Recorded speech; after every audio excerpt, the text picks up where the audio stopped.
go in Africa, all in the center of Africa, Uganda is the right place to start with. Our border with Kenya is about 870 kilometers. That was finalized in 1926, and we agreed. We simply have a small disagreement over a place called Mijingwa. Excellency, have you sorted out that problem? We agreed the island could be yours, but the fish around is ours. So, so please, when it comes to Mijingo, we are still discussing. But that is where we stand with Kenya. We are astride the equator, and that is similar to what you have here. The equator passes through both our countries, Kenya and Uganda, but we are on a much more raised plateau at about 1,500 meters above sea level. That makes our weather slightly better than here. Here is a bit humid. When you get to Uganda, you will experience what they call good weather, very good weather, and we range between 15 and 30 degrees much of the time. Nairobi is slightly colder, so really the right weather is in Kampala, and we welcome you when you come. We are surrounded by a rim of mountains, and we share the Elgon mountain. We also share a bit of the Kidepo mountain. Rwenzori, we share it with the Congo. Muhabura with Rwanda and a bit of the Congo. And Rwenzori is our highest at 5,109.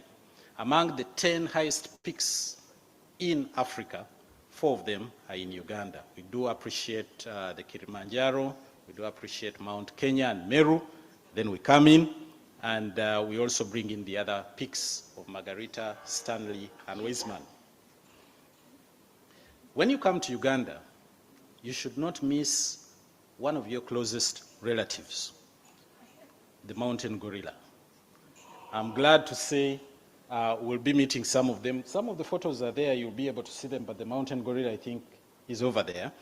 Our closest relatives, we find them in the southwestern part of Uganda. We share them with Congo and Rwanda, but over 50% of them are located in Uganda.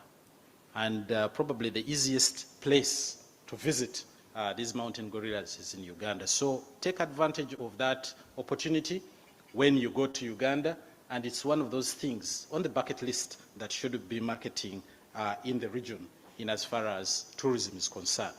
The ecosystems in Uganda, what makes Uganda particularly unique is that being a small package, you're able to traverse different ecosystems in one day. You're able to move through the semi-arid environment, you're able to move into the mountain environment, you're able to move into the tropical savanna, you're able to go over the lakes. We really have quite a big number of lakes. Over 30% of our land mass is actually water resources. So you're able to traverse many of these landscapes in a day or two, unlike here where you might have to travel for one day in one environment. So that makes it unique and quite interesting. You'll move through the mountains, you move through the rivers, you move through the lowlands, you'll find the people. We have an ethnically diverse population with about 56 tribes. I think Kenya, you're about 44, if I'm right. You're about 44. So really, again, in that small package, you find very diverse ethnic groups. But we share with our neighbors quite a number of them. I think when it comes to the Luya, somewhere there, with the Masaba, you should go for the circumcision, which was serious this year. We do have some marginalized communities like the Batwa in the southwestern part of the country, and the Ik. These are people you should visit. When it comes to the northeastern part of Uganda, you meet the Karamojong. These Karamojong are very much similar. Probably they share something with the Maasai. You know, they all have the manyatas, they dress, they are cattle keepers, and the show of strength, you should look for a lion. So the Karamojong are very much mirror of the Maasai in Uganda, and we do encourage you to see, and we're promoting the Karamojong community just as you've promoted the Maasai in Uganda, in Kenya. Let's talk about food. And I did see the Rolex over there, the Luombo. When you come to Uganda, we steam our food, put it in banana leaves. Victor knows these things very well. He used to serve them quite big time at Africana. Some of the best dishes you will ever find are in Uganda. We have quite a number of delicacies. Our major food is the matoke, but we also have the Rolex. Don't talk about the watch. We are talking about a chapati with the eggs rolled together. It's one of those fastest growing street foods that you will find in Uganda. There are also some other delicacies common at around this time, the grasshoppers. I'm sure, I don't think we have grasshoppers here. Or do we consume them? You need to advise me. But grasshoppers are a big delicacy back home. And when you reach there and find them on the plate, please enjoy them. Posho, ugali, yes, we do have, but it's more secondary to the matoke. It's an add-on. It's not our main dish. We also take cassava, the mogo that you have around here. We also take it. We are big on coffee. So please, when you do come over, have a great, nice cup of coffee. There are a lot of cafes in Uganda that you will enjoy this coffee, and the Uganda Waraji. I'm sure our team came with a bit of the Uganda Waraji. Please taste it when that time comes. I want to talk about music. And severally, many of the people who have spoken before in the morning were telling you Uganda is the capital city when it comes to entertainment. When it comes to nightlife, we are the people. So please do come and get ready to spend much of the night life awake, because there is a lot of entertainment. And there are a lot, as a consequence, a lot of musicians have grown in this environment. Have you heard of Eddie Kenzo? He's one of the biggest exports that we do have. Chameleon broke ground in Kenya, but went on to become one of the biggest stars on the African continent. Bebe Cool is another one, and Bebe Cool is special in the sense that he partnered with Kenyans, coming up with the Gagamel crew. Those of you who know it, or the Bashment crew, Nazizi and the rest came with Baby Cool. We are also big on comedy. Comedy is big. There is a Churchill show here. Is it in Nairobi? Where many of the Ugandan big artists, are hosted. And you definitely know Salvador. You probably know Kansimi. These are all products of Uganda, and I'm very sure when you come over, you should be able to enjoy some of the good comedies that come with these guys. There's also a guy around here who loves poking Ugandans, Omondi. Have you seen Omondi's latest video when we are trying to take over this place? We ended up in a disco hall somewhere, but Omondi is one of those famous people we love to see when he comes always to Kampala. And similarly, Salvador, Pablo, Kansime, and so forth, I'm sure are well-known names when you come there. What can you do in Uganda? You can visit the gorillas. I've talked about the gorillas, and make sure you do that. Make sure you do that. It's a ticket thing, lifetime, that I did this. I'm still hoping to visit the Masai Mara. Victor, please make arrangements. We need to visit the Masai Mara. I've already done Fort Jesus. When you come to Uganda, the gorillas are your number one. We can go for whitewater rafting. Perhaps all year round, the best place to do whitewater rafting is in Uganda. So we encourage you to come and participate in whitewater rafting. And indeed, even if you are a bit scared of the waters, these days we have what we call tubing. You can still survive even if you do not know how to swim in the River Nile. It's an experience worth going for. The nature trails are big. Mountaineering is big. We are now encouraging mice, and I'm not talking of rats. I'm actually talking of conference tourism, business tourism, and the rest. We are big on that. Much of what we are doing right now, mice is getting big in Uganda. Religious tourism is also very big. And of course, I can't forget party. Please, when you come to Uganda, party after party. What makes us tick? The people, extremely friendly. Ugandans are very welcoming, and you love that about them. It has been said severally that Ugandans are very hospitable people, and indeed, when you come to Uganda, you will be able to experience that. It's something you need to sell. When you talk about hospitality in Africa, Ugandans are way up there. The weather is excellent, and I've already spoken to that, but there is also stability. You know, Uganda has a turbulent history. When we got our independence, I think when we got it for free, we misused it a little bit. Kenya, you may have fought for your independence a little bit. You ended up getting it in '63 after a bit of fights. But ours was a negotiated arrangement, a bit free, but it resulted in 20 years of turmoil. But since 1986, we've been extremely safe and stable, and thanks to the leadership that we have. We have good management. The Uganda Tourism Board is there to help you connect. We have the Uganda Wildlife Authority helping you to connect with the wildlife centers. We have the private sector, and they are here. The president is here. The hoteliers are here. The tour operators are here. We have an excellent connection that you can make. The Uganda Airlines is here.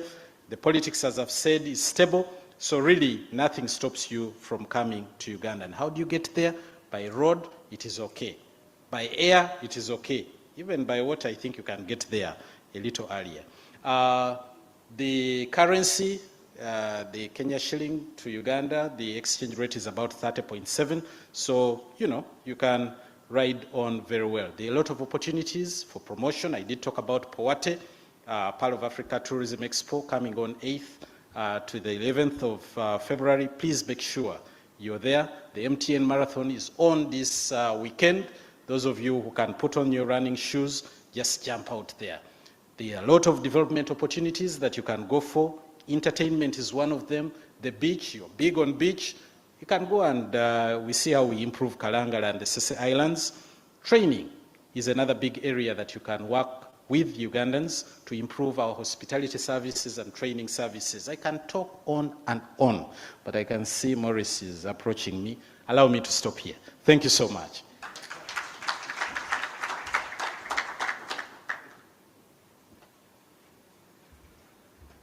Thank you very much, Liazi. It's very unfortunate sometimes when I have to give you 5 minutes to speak about the Pearl of Africa. It's really difficult because you may end up using all the 5 minutes on Nyege Nyege, just Nyege Nyege. 60,000 visitors, 3 nights, or is it 4 nights of just entertainment.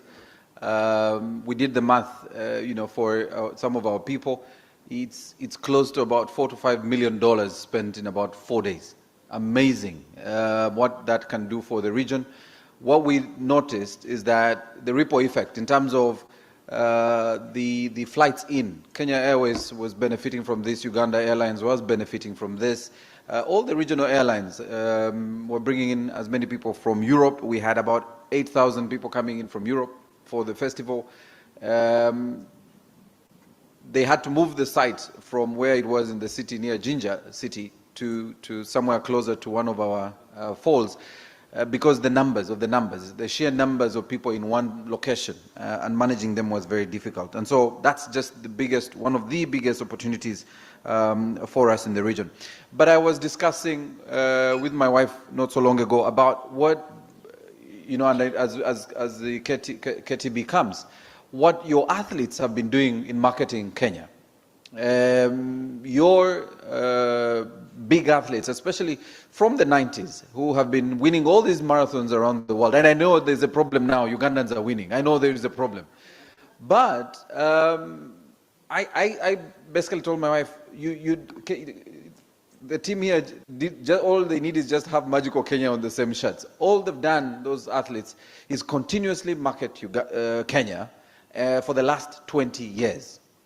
And we really want to appreciate what you have done for the sports industry here in Kenya, because those athletes and your rugby team, your rugby sevens, are probably doing a lot more marketing than all of us in the region can do for the region. And so we need to support some of the other industries that support us indirectly, like sport and of course the hospitality industry itself when they market, when you market your hotels across the world in the different fora. So I want to quickly invite Alex to come from the tourism board, Kenya Tourism Board, to come and talk about the Kenya coast experiences. I'm worried he may have to talk about other areas outside of the coast, but I hope his major focus is on the coast. There is a lot of experiences we can learn from. When we've been here, a lot of the times, we have literally spent half of the time when we're here in the water. So you're either on the water or in the water or eating seafood. So that experience you will never get anywhere. As they said, when you walk on any beach in Uganda, I highly doubt you'll spend more than 10 minutes walking on the beach. The beach is done in 10 minutes. Here we notice from one end to the other, you're moving from one hotel to the other on the beach. You may literally spend the whole day just moving on your very beautiful beaches. So Alex, please come. And I was happy what you said in the beginning, we're not in competition.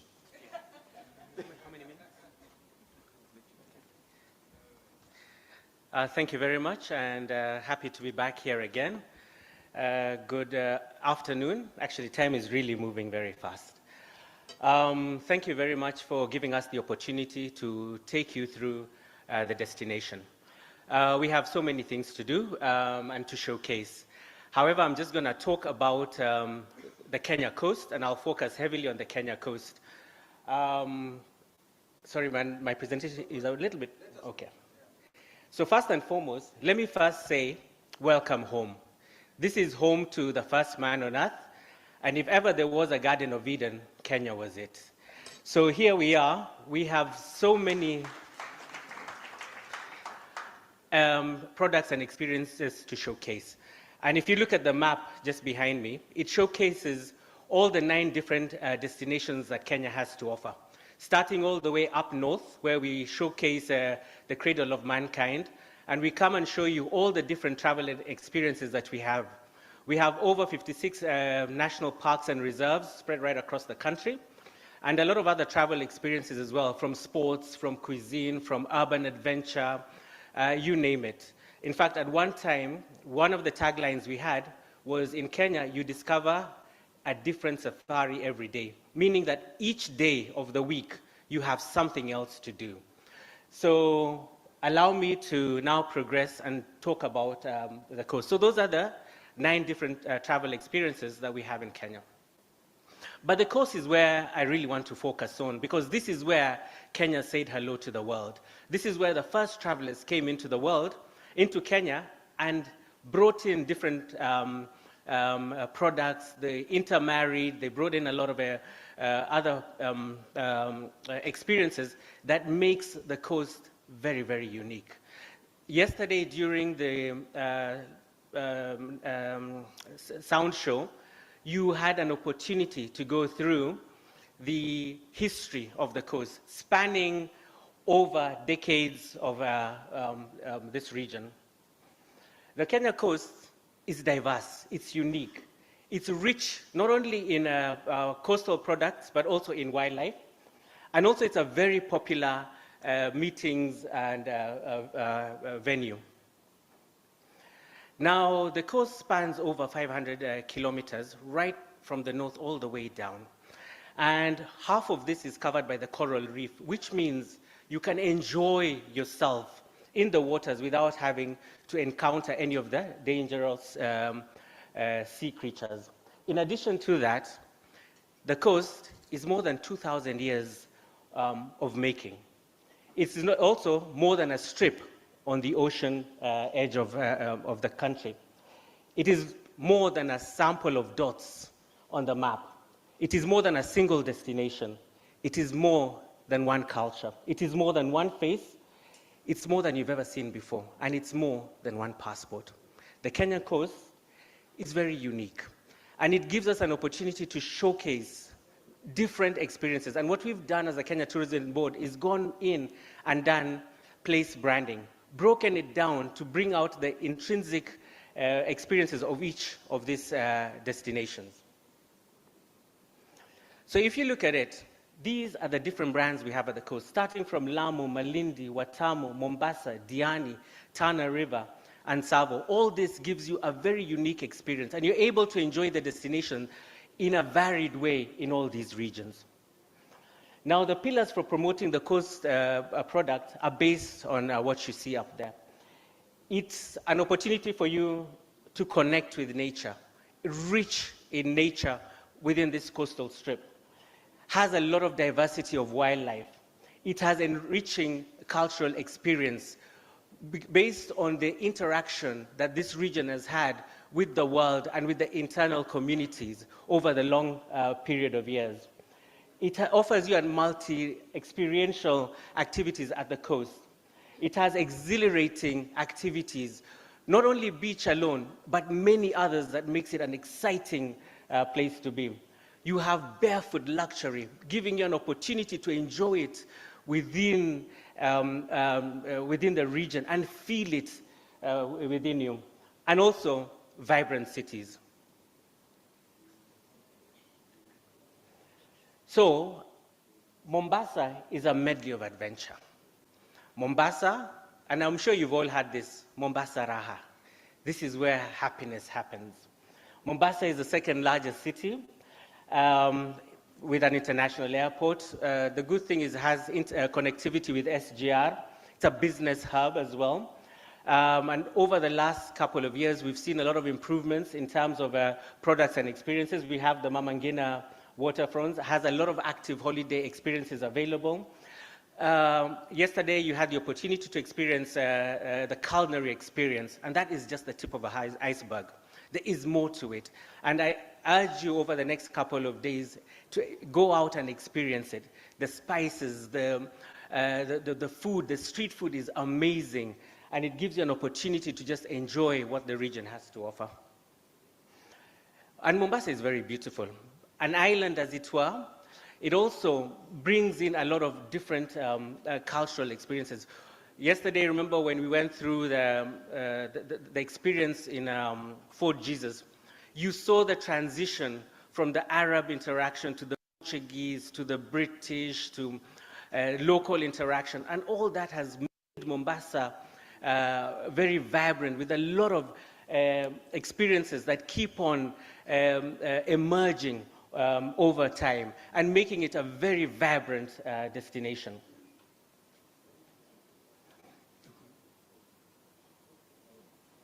So these are just some of the images showcasing some of the attractions that are there. And just quick facts about the region. And now this I'll just cut across the region so that the presentation is not very lengthy. All the 7 regions that I've identified all have connectivity by local airlines, buses, some by cruise and by boat, by train. So it's a region that is easily accessible. And in terms of that, we have a lot of different hotel facilities, ranging from budget hotels all the way to 2-star, 3-star, 5 stars available for you. So it's a region endowed with a lot of tourism experiences, and you will not lack. So things to do when you are here. And this you've already experienced. You've had the opportunity to do the sound and light show, which was at Fort Jesus. We have a lot of historical and cultural experiences here, and tours are developed around that. And one of the things, I'm not sure whether you'll have time, but I would like you to do the Old Town. Go in and look at the Old Port, where the traders first came in. Right at the Old Port, there's also where the ships used to get their loading of products and services before they embarked on their journey in search of spices and slaves and other things. We also have, we are pioneers in this region in terms of eco products, because there are a lot of areas that have been rejuvenated and brought back to life. It also gives you an opportunity to do things in the ocean. I know for many Africans, we don't do a lot of snorkeling and all that, but this is also an opportunity for you to explore, and I do hope that you can also experience that.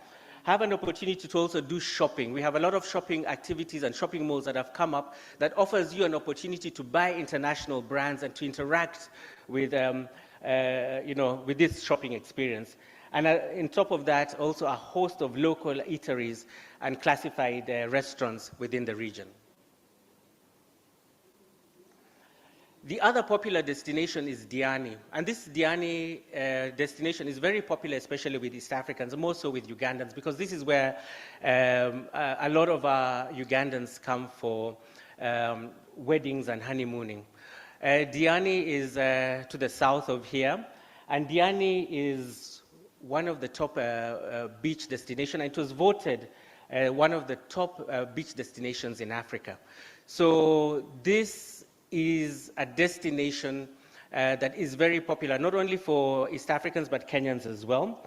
It has great selection of hotels. It's also good for medical tourism, green tourism, and as I said, honeymooning as well.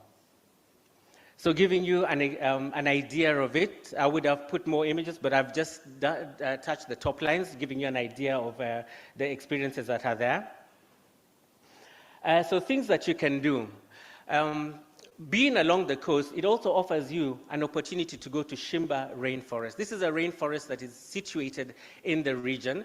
It is very interesting that it is just off the coast, but offers you an opportunity to experience a rainforest experience. We also have day trips to Shimoni and to Kisite marine parks. It's an ideal destination for biking and trekking, and also snorkeling and big game fishing. We have a host of water sports activities as well, and also ideal for meetings and exhibitions, and a lot of shopping experience as well. A while ago, the South Coast used to host what we called the touch rugby, and we had a lot of Ugandan coming in and participating in that. So this is a region that gives you an opportunity for a different way to experience travel, and each of it is unique from all the other regions that we will cover. Watamu, where the ocean comes alive. Watamu, just up north from here, and I believe you will be going there, also offers you a boutique of experiences. Watamu is a leading destination for marine ecology and family activities. It is here that a group of whales were seen migrating. It's a migratory route for the whales, and offers you an opportunity to come up close to them and also experience. It's a very unique experience.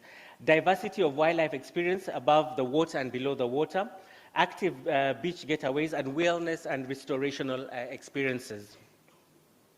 So this just gives you an idea, some of the unique experiences that we have that makes it unique and very different, like the bubble hotel that we have there, and just showcasing experiences that people can do.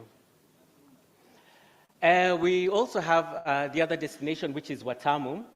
Watamu is in close proximity as well, and this offers you an opportunity for cultural and historical visits to the Gedi Ruin. Gedi Ruin is a city that was very active in the 14th century, but all of a sudden out of nobody really knows what happens. It just was abandoned. And remnants of this is still available for you to see. And I do hope that you get to go see this lost city, because it's mind-blowing about what happened there. Walled city that seemed to be very vibrant in the past. However, it was just abandoned. But other than that, there are various things that you can do. There is the Arabuke Sokoke forest nearby that offers walking safaris. Very interestingly, that Savo East is also nearby, and you're able to access that. You also have visits to the Marafa Depression, that's Hell's Kitchen, and also opportunities for you to snorkel and undertake various tourism experiences within the region. Malindi, I'm sure all of you have heard of Malindi. Malindi is a very popular town, and it was made popular by Italians who used to frequent there, but also offers you a rich experience as well, and also has access through a local regional airport that you can that gives you accessibility to the region. It offers you a diversity in terms of wildlife, cuisine, and also nightlife. Very popular with nightlife. and a destination for getaways as well. So this just gives you an idea of, and that pillar there, that's the Vasco da Gama pillar that Vasco da Gama erected when he was doing his sea voyages. Also very popular, things that you can do there, we have the historical and cultural visits. You can do the tours to the national park in Tsavo. Great opportunity for nightlife and casino. What you will realize, the course offers you a diverse nightlife that is very unique.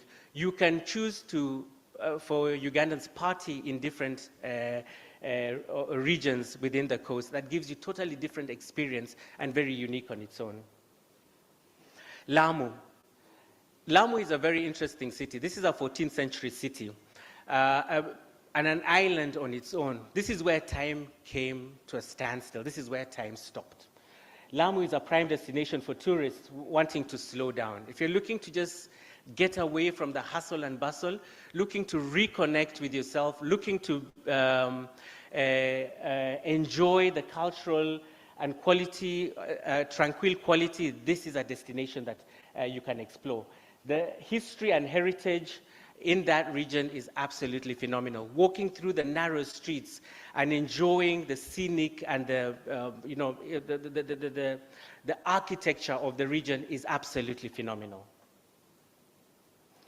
And Lamu is also the destination for quite a number of festivals. We have a number of festivals that take place in this region. We have the Lamu Cultural Festival, which takes place in the end of November. And we also have a series of other festivals. So this is an island of festivals and offers you the opportunity to experience Kenya. Things to do, there are quite a number of things that you can do. We have the museums there that you can visit. You can go sailing and enjoy the sundowners that are offered in there. You can also do an opportunity just to savor time and life and relax. This is a time for you to just be, to just relax and enjoy yourself and reconnect with life and reconnect with yourself. And we do have a yoga festival that happens in the region. Tsavo is one of the largest national parks we have. It spans right across and offers you an opportunity to undertake safari.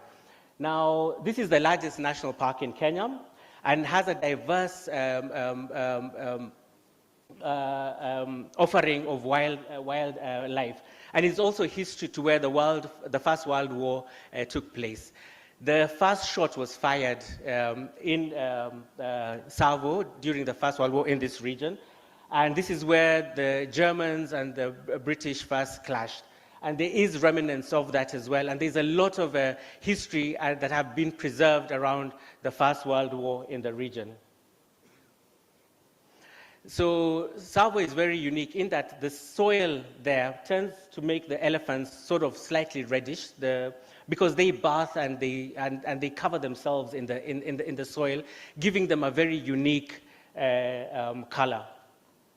So this just gives you a rough idea of the region.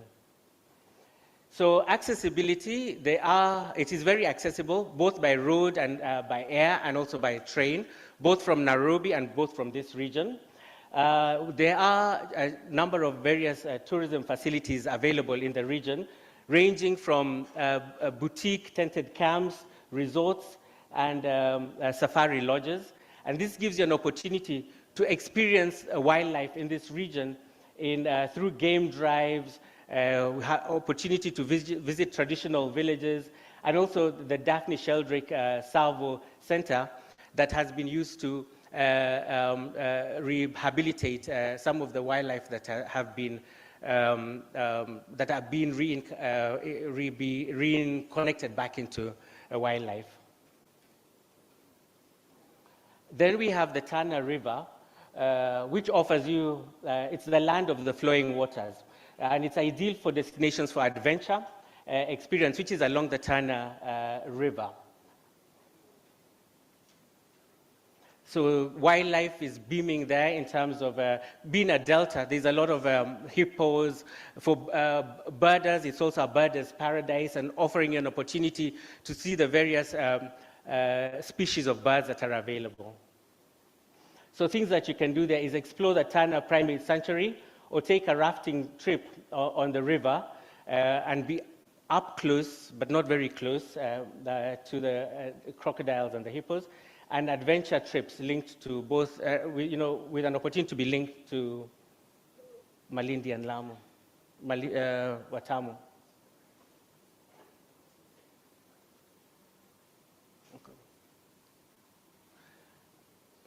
Okay. No? I see it, okay. It seems that I've lost it, but let me just go. I seem I've lost the connection. But let me just say this. The coastal region has a lot of things that you can do and a lot of attractions that are exciting and very unique for the region. The thing is that what we are saying is that as we encounter and as we promote tourism, especially to Ugandans, we have an opportunity that we can showcase to your clients and to the market something that is totally unique. We know that weddings and honeymoonings are big, but the coast offers you an opportunity to experience other products and experiences away from what is known. This region is totally endowed with a lot of travel experiences and accessibility.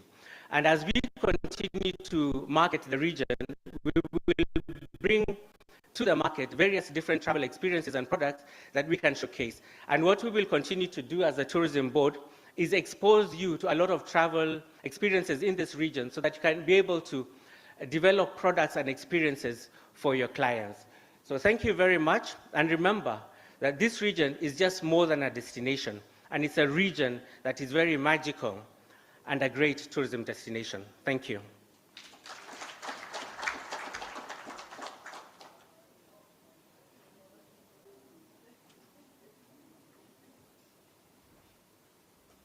All right.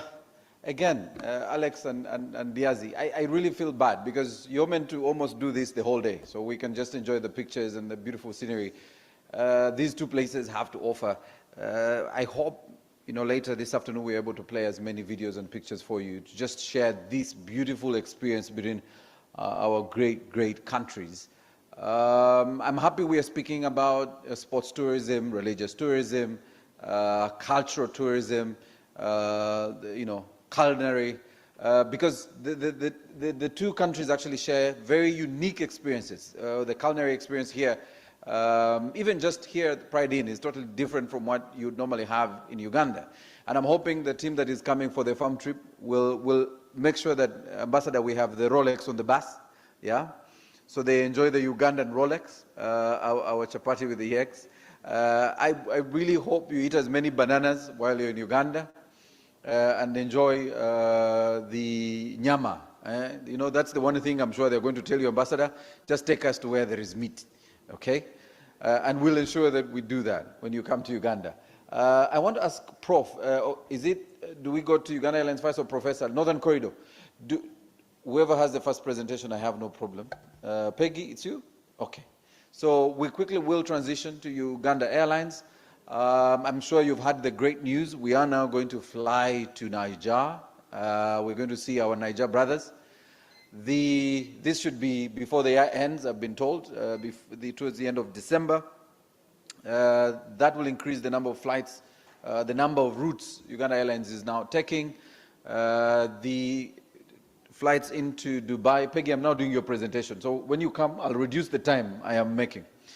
The flights into Dubai have increased. We initially had 3 flights into Dubai. Now we're doing 4 flights into Dubai out of Entebbe. One of our most favorite routes is Nairobi and, of course, now Mombasa. Our flight into Mombasa yesterday was just 1 hour, 20 minutes. And I discovered that you can have breakfast in Uganda, have lunch in Mombasa, and dinner in Kampala.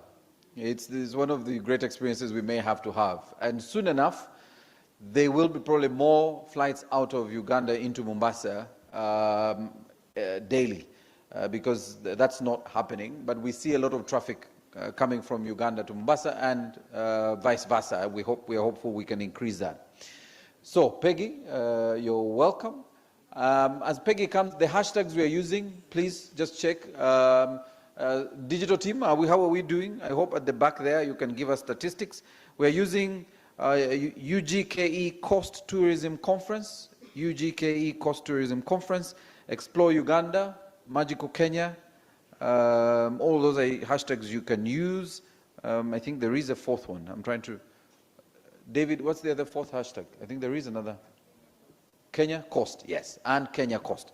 Again, as I said, whoever has the most number of impressions, I have been promised we have something, okay. Please, let's get this trending. It's already trending in the Kenyan trends, but we want it higher. So please share as much as you can, those tweets and Facebook posts. We have a live Facebook feed. If you're interested, let us know. We should be able to share with you, to send to a friend. It was active. I think it's still active. Unfortunately, some of us in Uganda may not be able to see it. We still closed Facebook on our side. Yeah. Peggy, come, please. I was beginning to sell. You only have 5 minutes, Peggy. I need to have a panel discussion. Thank you, Maurice. Uganda Airlines.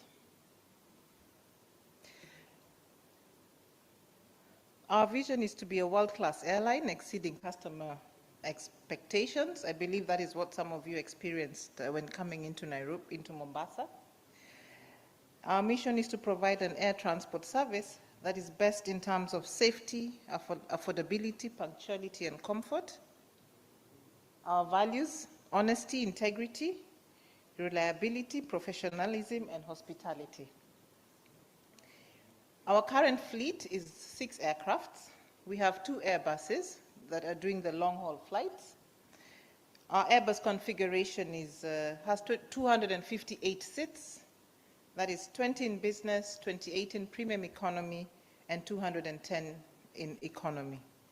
We have 4 Bombardier CRJ 800. Configuration is 12 in business and 64 in economy. This is the aircraft that we are using especially into Nairobi and into Mombasa. Into Mombasa, we have 3 weekly flights every Wednesday, Friday, and Sunday. Into Nairobi, we have 16 flights, double daily, and then Friday and Sunday we have triple daily. Our current destinations: we fly Nairobi and Mombasa, we go into Juba, Kilimanjaro, Kinshasa, Johannesburg, Bujumbura. In Tanzania, we go to Dar es Salaam, Zanzibar, then we go to Mogadishu in Somalia, and into Dubai. We do have planned new destinations. We plan to go into Lagos and Accra. We have London that is also upcoming, and Mumbai. We have Goma and Lubumbashi. And we also have Jeddah, Lusaka, and Harare.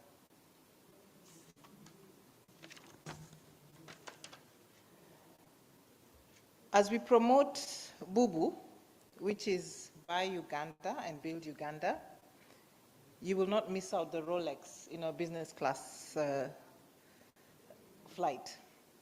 As an enabler for business, tourism, and trade, we have been working closely with UTB and all tour operators across the network. We look at having domestic flights within Uganda so as to boost the domestic tourism. And we're also looking at growing cargo so as to boost the agribusiness, especially from Uganda. We're also looking at growing Entebbe as a hub within East Africa so as to market and retain some of the travelers in Uganda, using some stopover packages so they can visit the domestic tourism. We have the online system. We keep abreast with the changing times, so you can book and pay online using our Uganda Airlines portal, which is www.ugandaairlines.com. We have also ventured into cargo,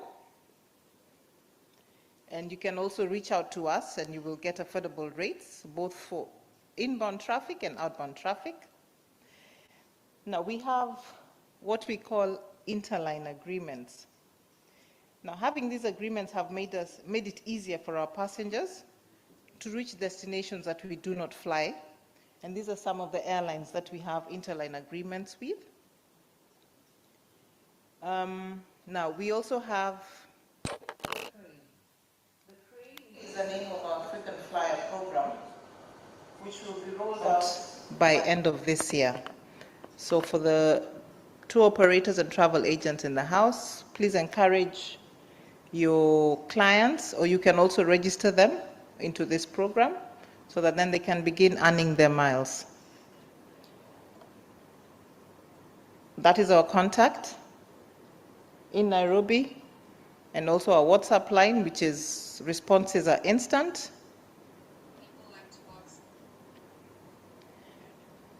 Yeah. And yeah, thank you. I've made it as brief as possible.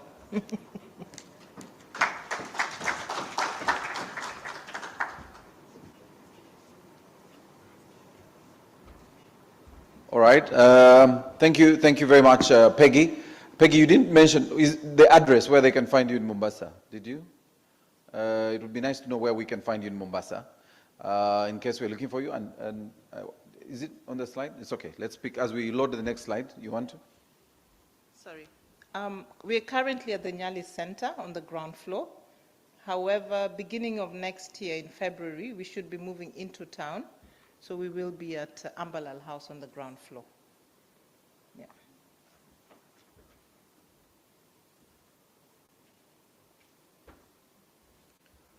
All right, so we are now loading the sustainable tourism conversation, and I will be moving to that, Miss Judy. But I wanted to prepare Professor Levin. You'll do that immediately after Judy. And then I'm hoping I can get a question in to Alex before he runs away. I know Alex, or he's actually run away. He had a flight to catch. So Judy, if you can come, don't worry, we'll get the presentation loaded on sustainable tourism, because the conversation we are actually having is about building sustainable businesses in the tourism sector, and we would like to understand what are the building blocks to that. You're welcome, Judy.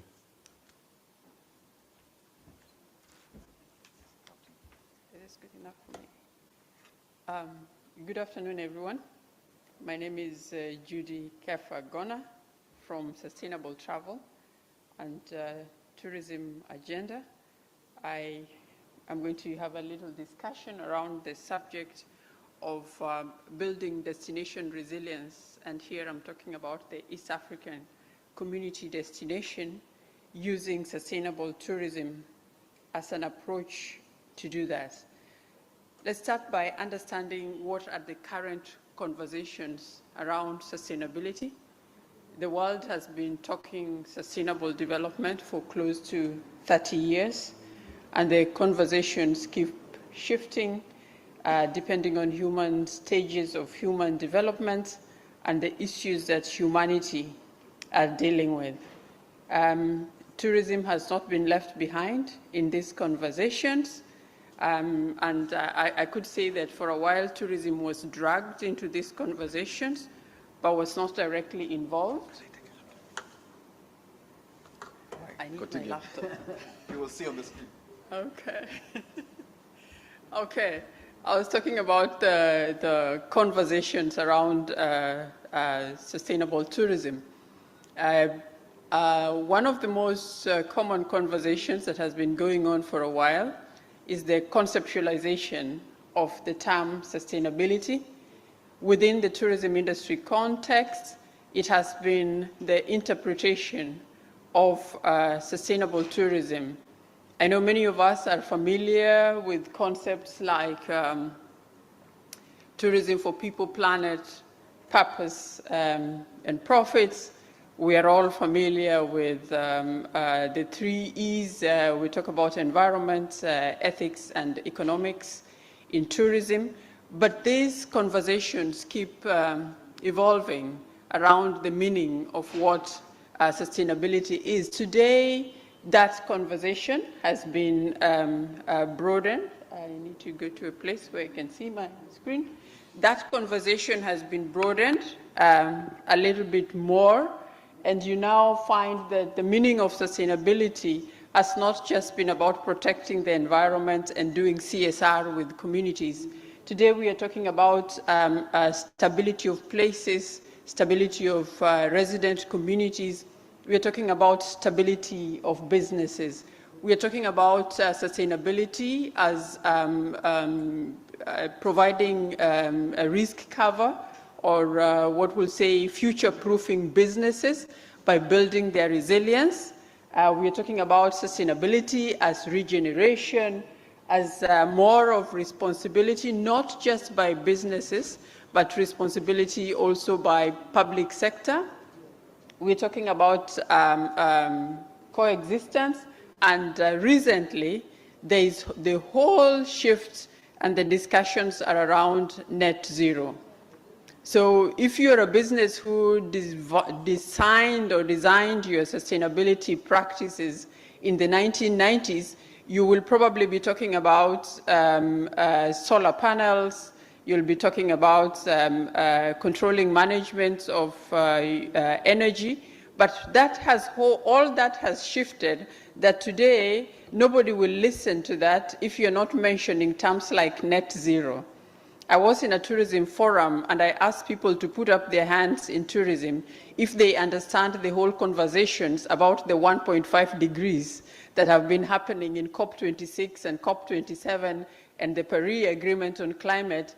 And there was virtually nobody in that meeting who could explain 1.50 degrees and the Paris Agreement. Yet, these are things that affect tourism on a daily basis. Other conversations around tourism are the issues that have been in focus over the years. What you see on your screen is what we call in our lingua the 7 core areas of sustainability. The world has been talking about corporate governance, has received a lot of prominence lately. In the 1990s, corporate governance was not part of sustainability. The only things that you would have found in, as issues in the 1990s was environmental practices, local community engagement, and probably a little bit of economic profitability of businesses. But this has broadened over time to what is now the 7 core areas of sustainability. So if you're in the private sector, if you're in the corporate sector, and you're mentioning sustainability in your policies, or you're mentioning them in your communication material, you should be able to defend your communication with these 7 core areas of sustainability. So if I see the term sustainable in your communication material as a destination, as East African community, as a business, I should be able to pick up what you're doing concerning these 7 areas. So we have moved away from sustainability being handouts to the environment and being handouts to communities to actually being a model of doing business. The other issues around sustainability in this age today are what is the impact. It's not just about what we are doing, but also what is the impact of what we're doing. If you say you are distributing food, for example, what impact are you trying to create? But the impacts by themselves have shifted over time, and today, when we want to measure the value of your sustainable tourism interventions, we want to see how inclusive your value chains are. We also want to see whether there is equity in those value chains. Who's getting what out of the tourism pie? We want to see product diversity. We also want to see redistribution of benefits. This should be today's language around sustainability when you are talking about the impact of sustainable tourism practices in the tourism industry. Now, Beginning the mid-2000s, or from about 2015 going into 2017, there has been a lot of shifts in the focus of sustainable tourism. We all recall that between 2015 and 2017, there was concerns about over-tourism. Those were the shifts that we are seeing. But we can go to the next slide. Let's see what the shifts look like today and what we are dealing with. There has been shifts, for example, in the focus areas. You remember I mentioned the 7 core areas of sustainable tourism. You find that the shifts today have moved into issues of inclusion, again, issues of equity. You will find them in there. There has been shifts in the conceptualization of sustainable tourism. At our organization, which is called Sustainable Travel and Tourism Agenda, we have submitted a definition in the Encyclopedia of Sustainable Tourism for consideration in 2022 by looking at what we call the 3 I's, the things that I've just mentioned, that today when you're dealing with sustainability, we have to understand very clearly the issue, that is I number 1, that you're dealing with. That has to come out very clearly. I number 2 is the indicators of success for whatever you're dealing with in sustainable tourism. And I number 3 is the impact that you're creating. So the approach for sustainable tourism today must include the 3 I's. It must be very clear what is the issue, what are the indicators, measurable indicators for success, and what is the impact that is being created. Now, that has called for redefinition and rethinking of the whole concept and definition of sustainable tourism. This is definition from us. There are many other organizations. You will find words like regeneration have now been used a lot in defining sustainable tourism. And so the shift is happening as sustainable tourism becomes more of a business model and less of corporate social responsibility. Next slide, please. Okay, we've also seen shifts since COP27, Conference of Parties 26, sorry, the one that happened in Glasgow in 2021. We are seeing shifts in institutions in tourism.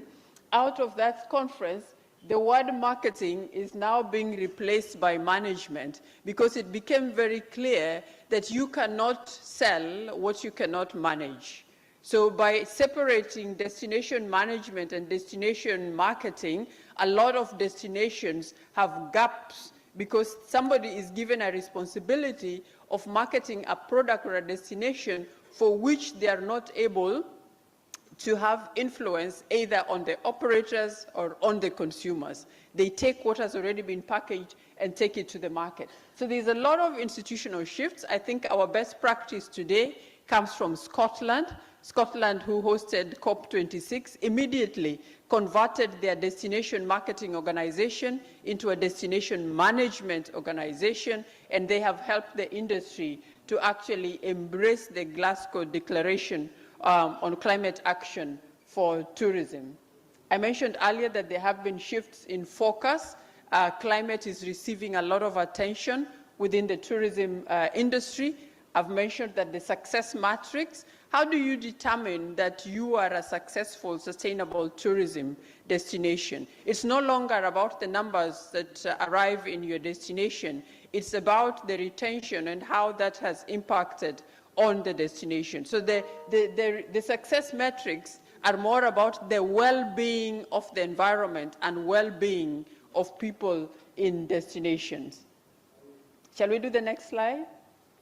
So let's share a little bit on what will be a recipe for building resilience through sustainability in the East African community in tourism in our region.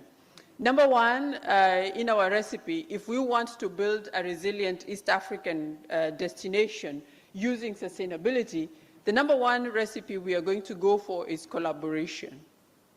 Collaboration is important because collaboration will help us to deal with some issues that are mega, that require significant resources, and we cannot handle them as individual countries.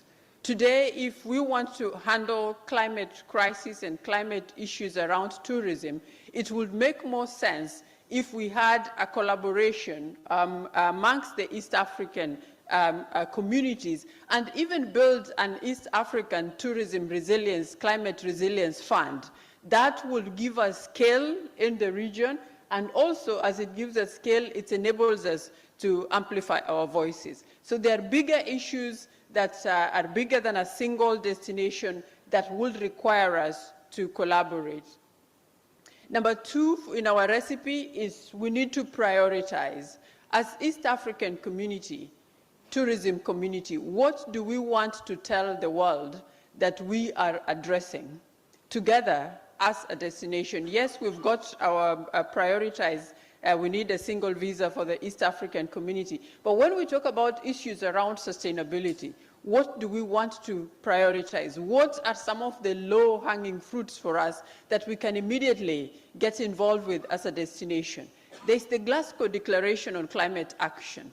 If we were to act as East African community and say that these are going to be our targets for addressing by the year 2050 as we move towards net zero as destination East Africa, these are the things that we are going to deal with. We can amplify that voice and take it to the market as an amplified voice, and so those visiting this destination will know that we're addressing similar issues. We have a case of the banning of the plastic by some of the East African countries.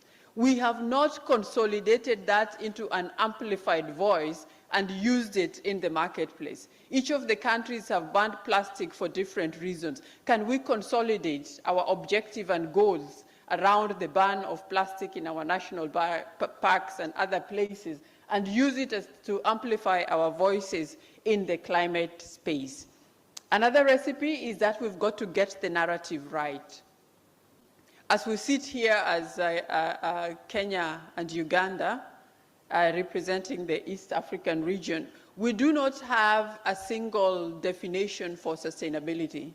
Uganda probably defines sustainable tourism in its different way. Kenya has its own definition, and yet we want to sell to a consumer who we are expecting will visit all our countries, and we're selling to a conscious consumer. We must be able to get the narrative right, first of all, by putting our communication narratives together, have a single definition for sustainable tourism within the region, agree on how we are going to communicate sustainability as a region and what we are going to amplify. Then we need what I call a sustainable tourism lens for East Africa. What does that mean? That we can put together a set of indicators. How are we going to look at communication? How are we going to ensure that when we communicate, our communication is inclusive? It does not exclude other people. How do we harmonize it? Some of the terminologies that we use across East Africa. So we've got to sit down and develop this lens by ourselves so that anytime we do our packages, anytime we do our promotion, we will actually look through the lens and see whether it meets those requirements or the indicators that we have set for ourselves. This was a reality call. I put this picture here because in the drought that has taken place in Kenya for the last 10 months for some regions, we have actually lost 200 elephants.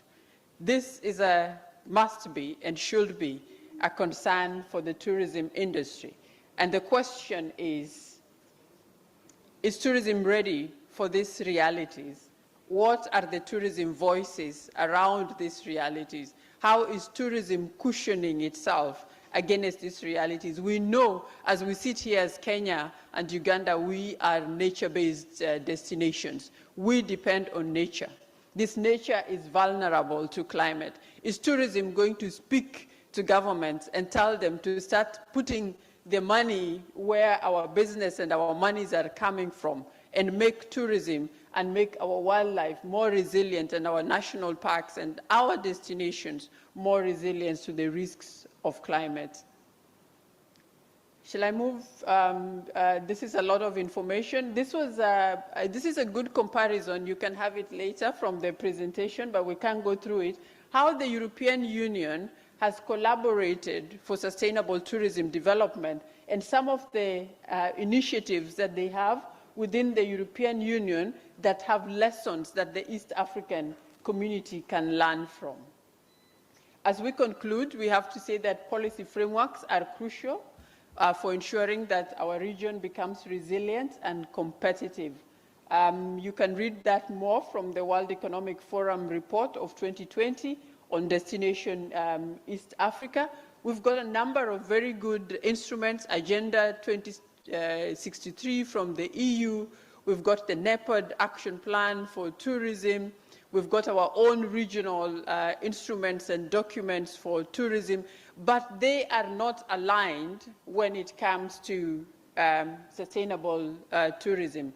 There is opportunity to align them, and that takes me back to my recipe number 1 for success, which is collaboration. If you go back one slide, I will just want to say something about JBEC 2022 because we are in the coast region.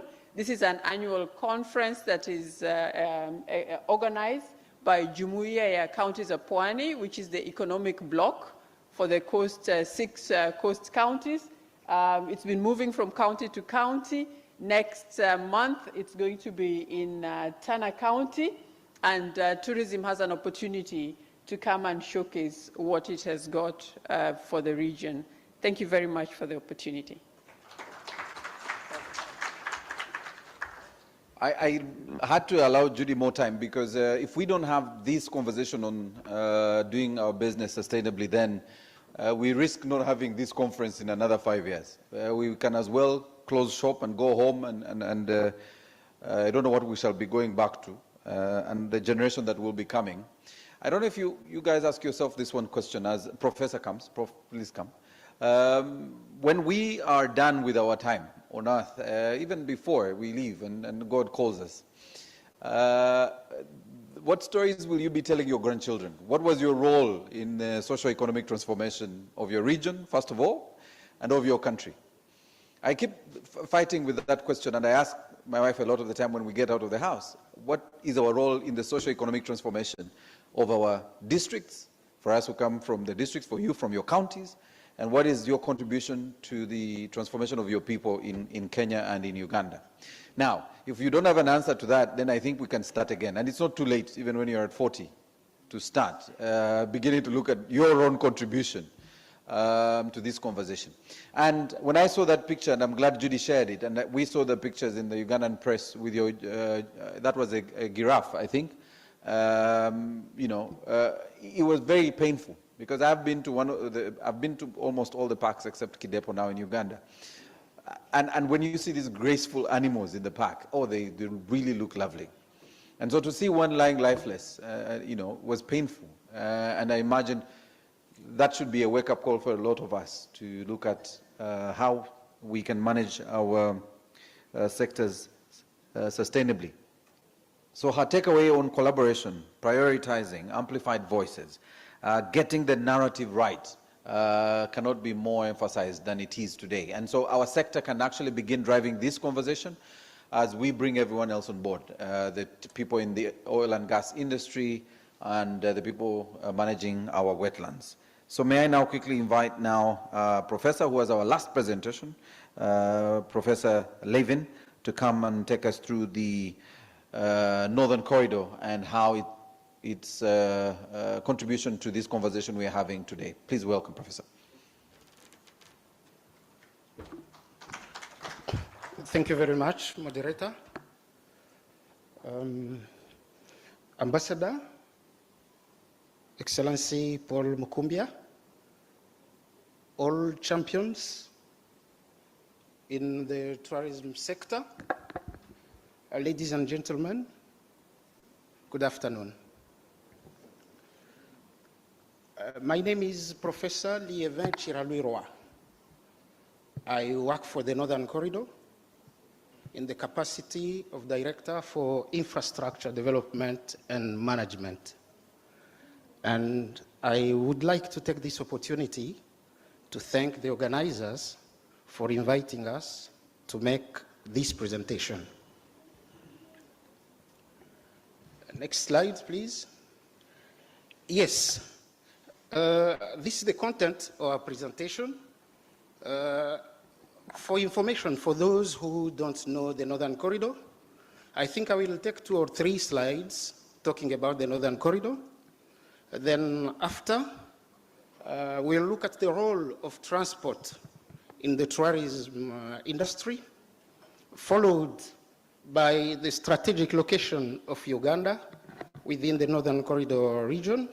And there, the audience will understand why the Northern Corridor cares a lot about Uganda. Then we'll look at the challenges in the sector, and thereafter we'll give the way forward. Next.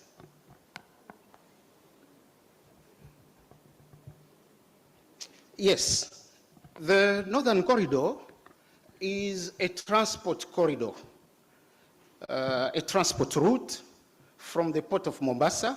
That's where our business starts, and that's why the headquarters of the Northern Corridor are here in Mombasa.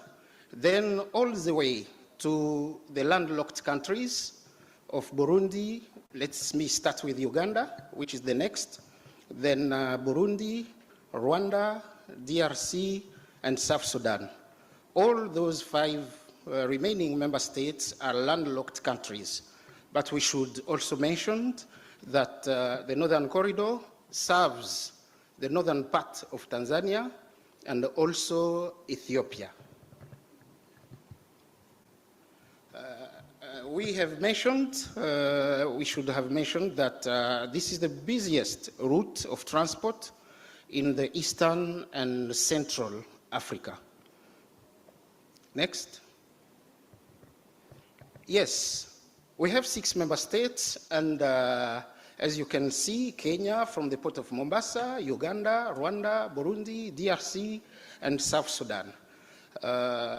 We deal with transport modes, we deal with surface modes of transport, which entails roads, railways, inland waterways, and pipelines. Next. Yes, the institution was established in 1985. So by today, we are 37 years old, and we have a treaty which is called the Northern Corridor Agreement. This was revised for the first time in 1996, then after in 2007. South Sudan is the youngest member. They joined in 2012. And 4 member states started the corridor: Uganda, Rwanda, Burundi, and Kenya. DRC joined in 2006 before South Sudan joined in 2012. Among our organs, we have the apex in the Council of Ministers, where sit the ministers of transport and infrastructure of each country. And this is a policy organ. And we are lucky because all decisions which are taken are escalated to the cabinets in each and every member state, so that it can be known what is going on within the corridor. Apart from the Council of Ministers, the second organ is the Executive Committee. That's where PSs, permanent secretaries, in charge of transport sit. And this is an organ that looks at our budget together with our program, approve our program before it goes to the Council of Ministers. Next.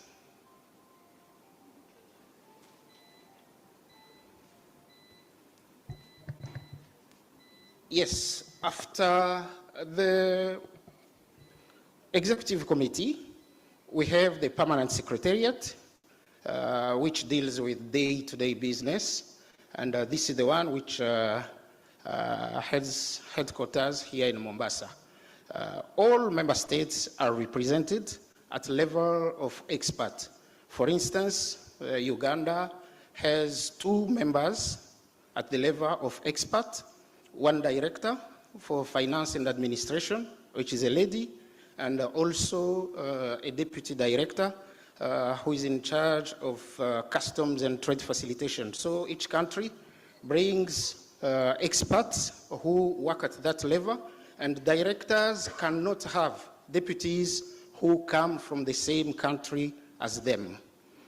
Apart from that, we have what we call the technical committees. In fact, technical committees are where all experts in different sectors, in customs, in facilitation of trade, in infrastructure, private sector, and so on, meet twice per year so that they can discuss matters which can be now escalated to executive committee before we get our budget from the Council of Ministers.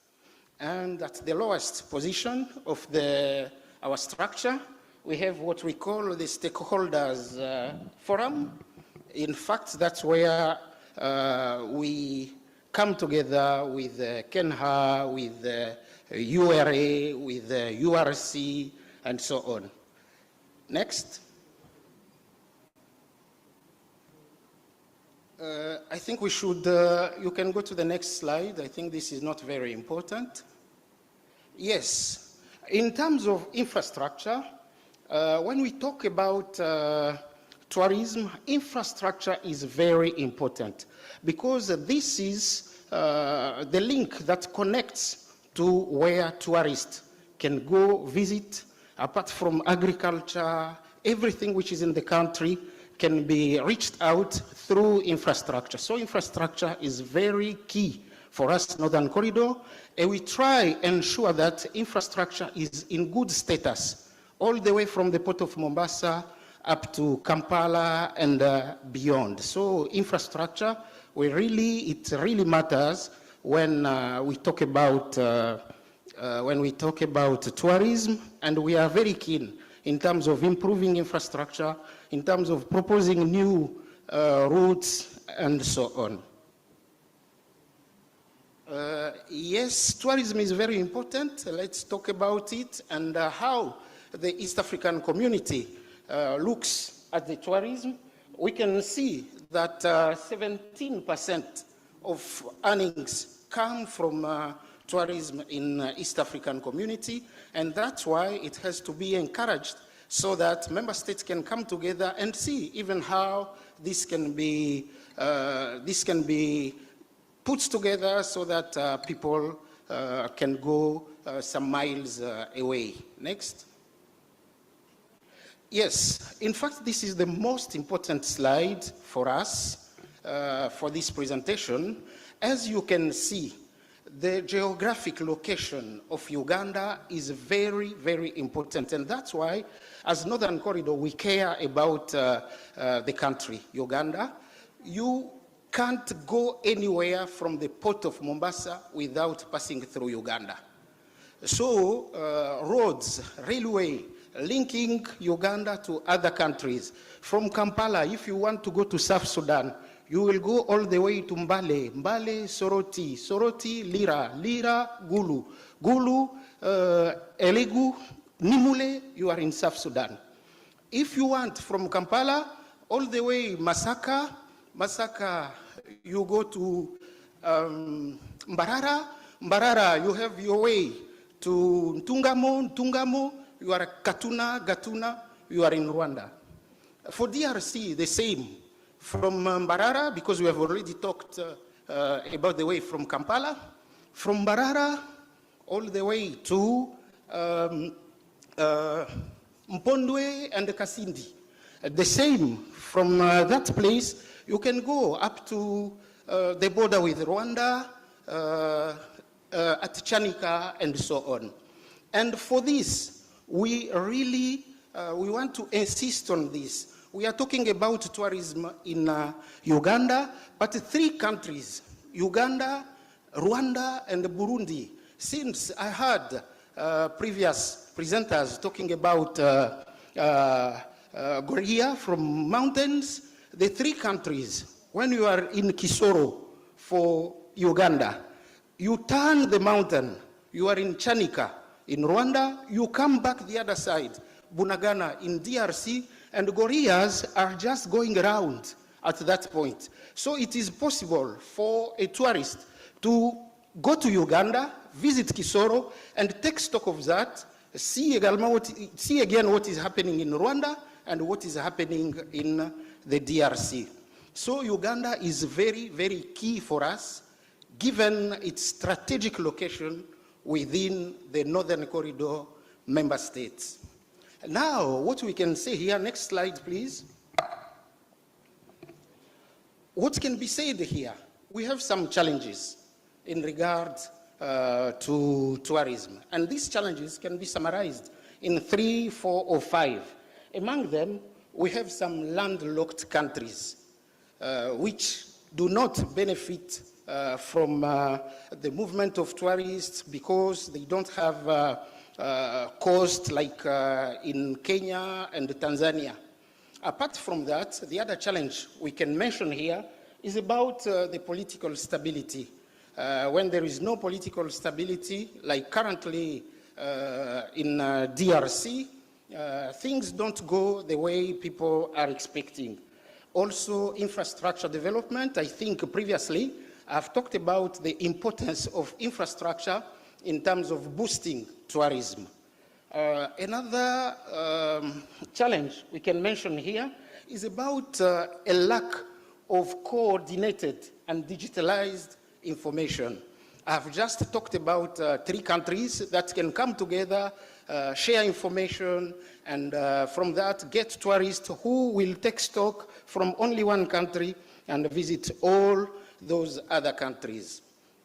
On top of that, I think what I can request now, Excellency Ambassador, Northern Corridor has a portal on business portal.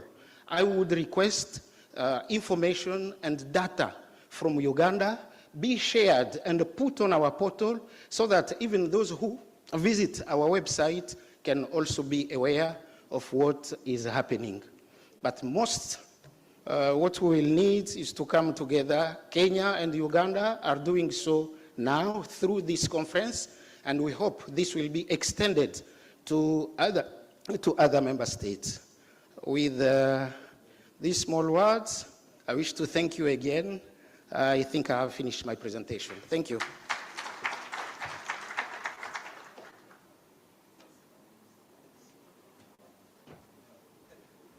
Professor, thank you so much. Merci. Comment tu t'appelles? I see now you're all awake. Okay. Prof, I want to really thank you because you impressed me. You mentioned some areas that even Yarohanga Habat here from Uganda doesn't even know in Uganda. The amount of information you have on the locations of some of the districts through which the corridor is moving was excellent. Well done on your presentation. Quickly, I want you to lend me about 10 to 15 minutes of your lunch time because you may not recover it from your lunch. I want to invite very quickly Alex, Tanui, Victor, if you can come. Just also come and get a seat, yeah, very quickly. Ambassador, get the one in the middle. Then Habat can join you on this other side. And then I'll have Riazi on the other side. So Riazi, come. I'll keep it very short. We just, most importantly for the photos, to just know that you are here. So you can come and have a seat. Leave the one in the middle for the ambassador. So Victor, next to the ambassador, Alex and Riazi and Habat. But my first question, and I've already told Alex this because I know he needs to run to the airport, is really about the next steps. Where do we go from here? Because it will be important that from this conversation, we're able to begin working on the necessary protocols to be able to make this conversation turn into fruition. So Alex, my question, and we'll try those mics and see that they are working. You'll just press somewhere on that side and see whether those mics are working. Alex, try and see if, try, it might be on. Check, is it on? Yes, Alex, it's on. So my question for you, Alex, was where do we go from here? How is it possible that in the short and medium term, we can translate today's conversation into meaningful partnerships? What are the things we need to do and look out for? Thank you very much. I think this initiative is an example of exactly what can be done. The conversation has started. We just need to sustain that conversation and keep on taking it to the next level, so that as we continue, we are able to ensure that tourism within this region grows. One of the first things that we will be proposing, and which we've already proposed, is a capacity in both countries, Kenya and in Uganda, to be able to be informed and aware of the tourism products that are available within the region, and help them to be able to package those products effectively for the trade within the region. Another initiative I believe that we can undertake is explore the possibility of entering into a memorandum of understanding, an MOU. That will then facilitate the modalities of how these initiatives will run. And that will enable the trade to be able to undertake joint initiatives. I'd also be looking at something like maybe a joint campaign. If you look at it now from a governmental point of view, the 5 East African countries have already started an initiative called Tembea Nyumbani. Now, Tembea Nyumbani is a campaign that was developed to allow the citizens within the region to explore the various regions. That is a government initiative, but the trade have not picked up on it. And I think that is something that we should be able to do with immediate effect, because the television commercial has been developed. The social media, the digitalization has already been put in place, but it's only the governments that are pushing it. And what that campaign is doing is showcasing different experiences in all the 5 regions. For example, if you look at the case of, let me take the case of Kenya. The commercial shows a Rwandan experiencing Kenya, and then the Kenyan traveler is shown experiencing, I think, Uganda. And that brings out all the various experiences, but it has never taken, the trade has not owned it. It's owned by government. I think as tourism players, we need to own that and rally around it, because it's a platform that is already existing. In addition to that, I would also propose value adds by trade partners, extending certain benefits to the traveler. For example, one of the things that we've done pretty successfully for the domestic market is we've asked the trade to extend certain benefits. So for example, if you book 3 nights, you get 1 night free. Is that something that we would be willing to look at for the regional traveler and explore ways of how we can push that benefit so that the traveler begins to see value in travel? And I think it's what the regional traveler is looking for. What value is it? Those are some of the challenges that we need to overcome. And these are learnings that we've been able to see from the domestic traveler. If the domestic, from the learnings that we've seen, domestic traveler never used to appreciate travel. But it is getting them to appreciate travel that then they begin to book holidaying. What can we do to ensure that they appreciate the region that we are in and make it first the region that we travel within? The reason why I'm saying that is a lot of East African travelers, and I'm sure many of us in this region, in this room right now, our first travel experience was abroad. We went to either Europe, Asia, but we never took an initiative to travel within the region. So I think that is something that we need to do. We need to show value to our regional traveler so that they then inculcate it and make it something that they do. Thank you. All right, Alex, thank you very much, and feel free to leave at leisure, because I know you have a flight, and I'm glad you've started this conversation where it needs to be, and I want to come to you, Liazi, sitting in the same space as Alex. He's talked to capacity building, he's talked to these partnerships, building partnerships, the collaboration we were listening to earlier in the presentation by Judy. He's talking to the joint campaigns. Is this something Uganda Tourism Board would be happy to engage on? Yes.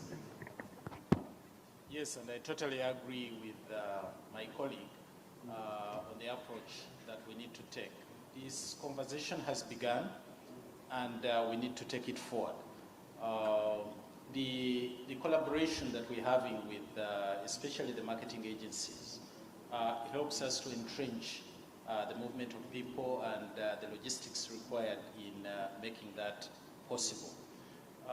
We've already appreciated the market, the size of the market, that we have largely not tapped or prompted. And it is high time that we actually make deliberate efforts to exploit more of that market. I totally agree with you on the issue of capacity building. This is a gap that we need to fulfill. President here talked about the equalization of the standards that we need to, that we expect across the board. If it is a level of service experienced here in Kenya, it should be the equivalent in Uganda and elsewhere in the East African community. So a collaboration in the development of that capacity, and we must admit Kenya is a bit advanced in this area, and this is something where we can work on. And more importantly is to agree that we are not in a competition. There are products which you have that we'll never find there. The wilder-based migration is not in Uganda. The coastal experience is not in Uganda. Similarly, the gorilla experience you may not have in this place. So by marketing all these as one, really enriches rather than breaks down this. Thank you. Thank you very much, Liazi. I'll come to Hubbard. Then I'll prepare Tasmin to speak to what the industry says about what we're talking about, and then the ambassador will close this.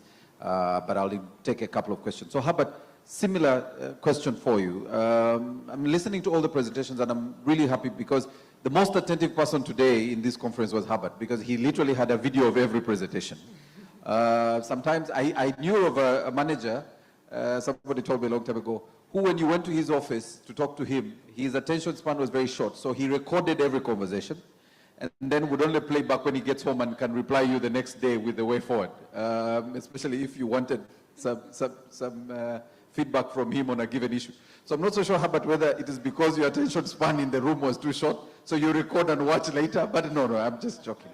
Where do we go from here, Herbert? Because we've started this conversation. We were here last year, and we're already discussing building a relationship with the Kenya Coast to tap into this huge audience they have of tourists. Because we know there is these great ships that come and dock here for long periods. And we're just asking, in the 7 days these guys are here, can you lend us 2 days? And can they come over into Uganda for 2 days and experience the gorillas and experience the Ugandan culture? But Herbert, where do we go from here? You can use this one, the long one in front of you. It's even better. You don't want that one. Who's that? It's actually on. Oh, yeah. Nice one. Thank you very much.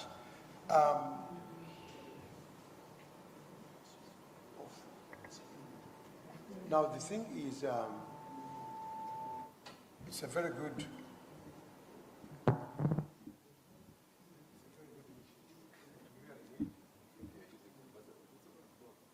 Very good initiative that we really need to see work. But how does it work? Number one, we need to rewrite the story. Let us rewrite East Africa. It should not be Uganda, Kenya, Tanzania, but we write East Africa. Now, when we do this, we develop new packages, we develop new stories to show our people, to show to the rest of the world that this is now East Africa. You talk about migration, but okay, when you talk about migration, everybody talks about wildebeest migration.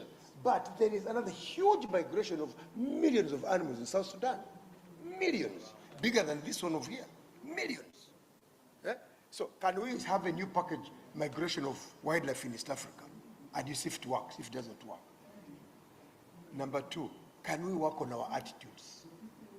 Attitudes of us, if we want to make this story work, if we want to make this northern corridor work. Can the people from the coast appreciate the people from eastern Uganda? Can the people of central Kenya appreciate the people of South Sudan? Recently, the government took us to South Sudan. I realized the attitude was actually shocking because people don't know what happens outside South Sudan. Morris was making a joke earlier about binoculars. I was almost arrested, but of course I tried to throw around my weight, but you know, you're in another country, they can throw you in. I had to run into my room and keep my binoculars. They even told me in the window, if you use binoculars in the window, they will arrest you. But it's not about laws, it was just about failure to understand what happens outside your home. So it should be a very robust agenda to change our attitudes, to be able to appreciate ourselves. Because if the ambassador didn't invite me, I wouldn't have known that people at the coast are very hospitable people, they are very good people. So we need to test our own food before we talk about it. We should be able to go around and see our own countries. Yes, they have provided, somebody talked about the street area, they have provided a very good environment for travel, yes, but can we go there? It should be a deliberate effort for all of us to tour our areas and the people of the business. Go there ourselves. Go and talk to our people and appreciate us. Like we have done it here, it should be done around all the countries of the partner states. But I have to go back again. What is it that we are going to do to make us appreciate each other? Can we help others? I want to give you a simple, quick one demonstration. If you have a friend, you want him to be a best man at your wedding. You have scheduled for December or maybe January 15th. And on January 12th, he tells you, I bought a suit, I bought a coat, but I don't have shoes. I'm trying to get money from my cousin. The next day he tells you, I haven't bought shoes. What do you do? What do you do? You buy him the shoes. Because if you don't, he will not come with you. You're going to have what? The best man. The same way, when we talk about stronger economies, yes, can we still say, okay, you guys, you are still behind, but we are going to lend you money to make sure that you get where we are going, and we pay together, we will pay you later. Rather than borrowing money from somewhere very far and at high costs, but you have got money we are going to use in ourselves to help brothers to make sure that they can do what we want to do together and then pay later. I thank you.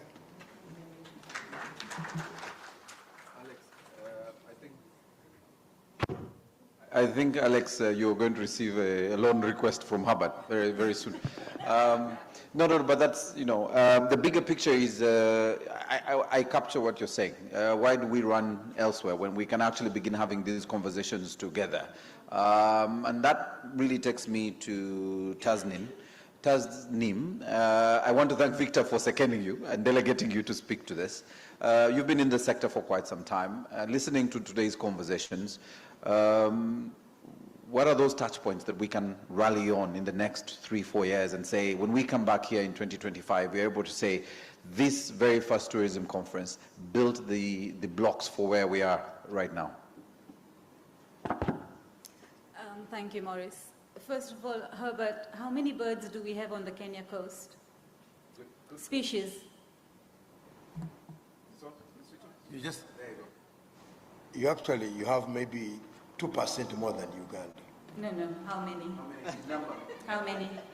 In numbers? Yes. I don't have the updated list. Okay, I'll make it easier for you. How many does Kenya have? Kenya has 1,150. 1287. Yeah. Updated. 486 on the coast. Very good. Yes. All right. Okay, not too bad. 486. 2%, yes. Maurice, this conversation we're having today is not a new conversation. it's got some little more spice. But it's a conversation that we as an industry have been having for 15 years, till the time when we saw the development of the East African tourism portfolio and the collaboration. But the collaboration never took off, and I think everyone understands that there has to be a serious political goodwill for this kind of a collaboration to go places. And therefore, it sort of just remained there without really making... doesn't help if you have one common stand at an exhibition. Do we have one common voice? That matters. And we really don't have that. So the ball goes back into that arena which we are not really in control of. From that time to today, we as a country are a devolved country. So every county has a voice. And to bring 47 voices together and then speak to our neighbors, our brothers and sisters around us, is a major agenda. Just as is, my very valued colleague Judy has spoken earlier, is sustainable. We talk about sustainability in an unsustainable world. Where are we starting? You know, that is the conversation we all should be having with our children and our grandchildren. Because every day somebody throws a banana skin or a water bottle out of their window or out of their boda boda or anywhere else. That is sustainability. So when we talk about sustainability in an unsustainable world where the drought in Kenya today is a reality, and it's actually a reality check for us, is that within 6 weeks, we have lost more than 2,000 heads of animals. And I will not even go to the human beings because we haven't got those figures as yet up in the northern part of Kenya. So the way forward as we see it is that first and foremost, I'm a player, a real player in East Africa. I love selling Uganda. I think it is a wonderful, wonderful coordinate to Kenya because we have some incredible wildlife here and you have some incredible pristine nature and you need to preserve that. Please don't go away the way that many others in East Africa are going. So the conversation is two ways.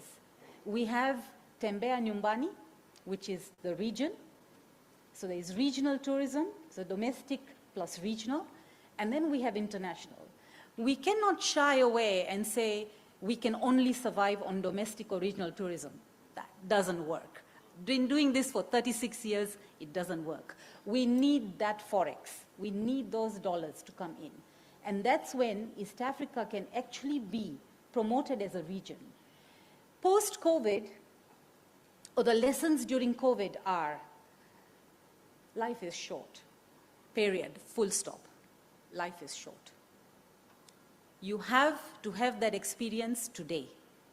If you are an 86-year-old American senior citizen with millions of dollars in your account and you want to see Africa and go and trek those gorillas in Uganda or Rwanda or even Congo for that matter, they have them, you'll say, I'll pay that, but I want to make one trip. And I'm going to make it a regional trip. Because I probably don't have that lifespan to wait till next year. Today, I'll come to Kenya. Next year, I don't know when he'll go to Uganda. He's not going to do that anymore. So that is what is a real check for all of us, is that in as much as we want to sell our countries, we must look at selling regional. It's about collaboration in between 1, 2, even 3 countries. You know, we have Egypt that combines with Kenya. We have Ethiopia that combines with Kenya. Because that's what people are looking at. Can I make one trip? Can I just do 12 days? Can I cover 2 countries? And the best of the 2. So this is out there. And then now let's come in, Tembea Nyumbani, or whichever way you want to look at it. There are many, many people from Kisumu who have never come to Mombasa, but they may have gone to Jinja because it's right next door. But that is all very new. You know, before, the domestic tourism was, every time I got a break, I'll go home. home because I want to go and see my grandma, I want to go and look at my little farm. But now they're dividing the time. So again, are we addressing to them as product? One of the lessons over my immense travels I've taken is West Africa has huge festivals. And the West Africans travel within that zone for festivals. And I think that's a good way because we love partying, we love our food, we love our beer or mnazi or whatever you want to call it. Make those festivals happen and let there be intra-cultural exchange. That's a good way to start because we're always looking to travel for a reason, and that will be the reason. It's not just travel because I have extra money in my pocket. And so I believe that this conversation, in as much as it's old, has new spice to it, but it needs new goodwill. It needs really new goodwill to take it to the next level. Thank you. Thank you very much. I guess, Ambassador, this is where you come in. Goodwill. It needs political will to spearhead the efforts by the private sector and the players, as Tasmin says, into driving a regional conversation, but also, in essence, really driving a continental conversation on bringing and attracting, and this is what Herbert always tells me. When I had another conversation with someone else, they don't agree with Herbert on what he calls quality tourism. Maybe I should ask Tasmin. The quality tourism is not necessarily domestic. It's the guy who comes with the $1,000, $2,000 and is able to spend that per night. Yes, so Ambassador, the political will. Where do we go from here? How do we interest our leaders at the political level to begin speaking as one voice? This one is a longer mic. I think she wants you to borrow this one. Yeah.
For the private sector to do business.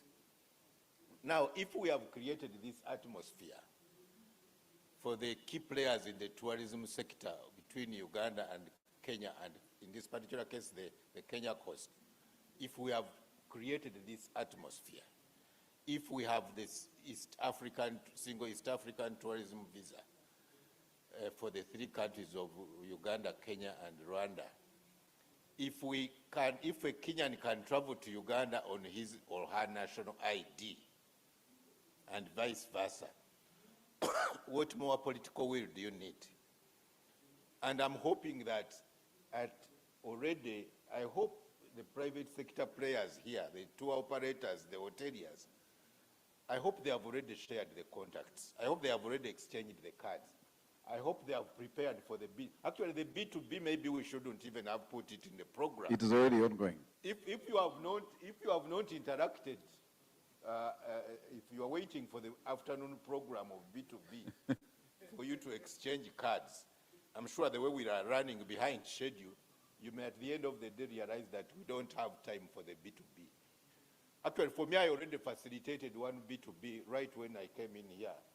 Mr. Chiyoko, the chairman of the hoteliers. Yes. I already introduced to him one operator from Uganda who even wants to extend his stay at the coast. Because yesterday he was at the Wild Waters and he said, wow, now I'm going to add this to my package of those. He's specializing in honeymooners. And he was saying, wow, this is already something I'm going to add to my package. Tomorrow, the other day, when we go to Watamu and Malindi, there are going to be a lot of experience. Many Ugandans have not seen what the marine parks. I'm sure when they see the marine park in Watamu, and when they proceed to Diani, sincerely, who can say that government does not have the No, political I think, will? Ambassador, I totally agree with you. I mean, I think where she's coming from, and this is from another perspective, and I just want to throw the ball out there, is that it sometimes costs a little more to travel, for example, from Uganda into Kenya than it would be from Uganda to Dubai. So you find Dubai is a prime destination for people who could naturally have come to Mombasa. What are those small things we need to fix? And I saw someone from your area. I mean, we must collect tax. That's but true. It's very expensive to travel within our countries. That's true, Maurice, and we've been talking about, for example, like the way we have said that tourism products for example, tourists from Kenya going to Uganda to see the gorillas will buy a permit at, I think it's 250,000 Uganda shillings, which is maybe about $80.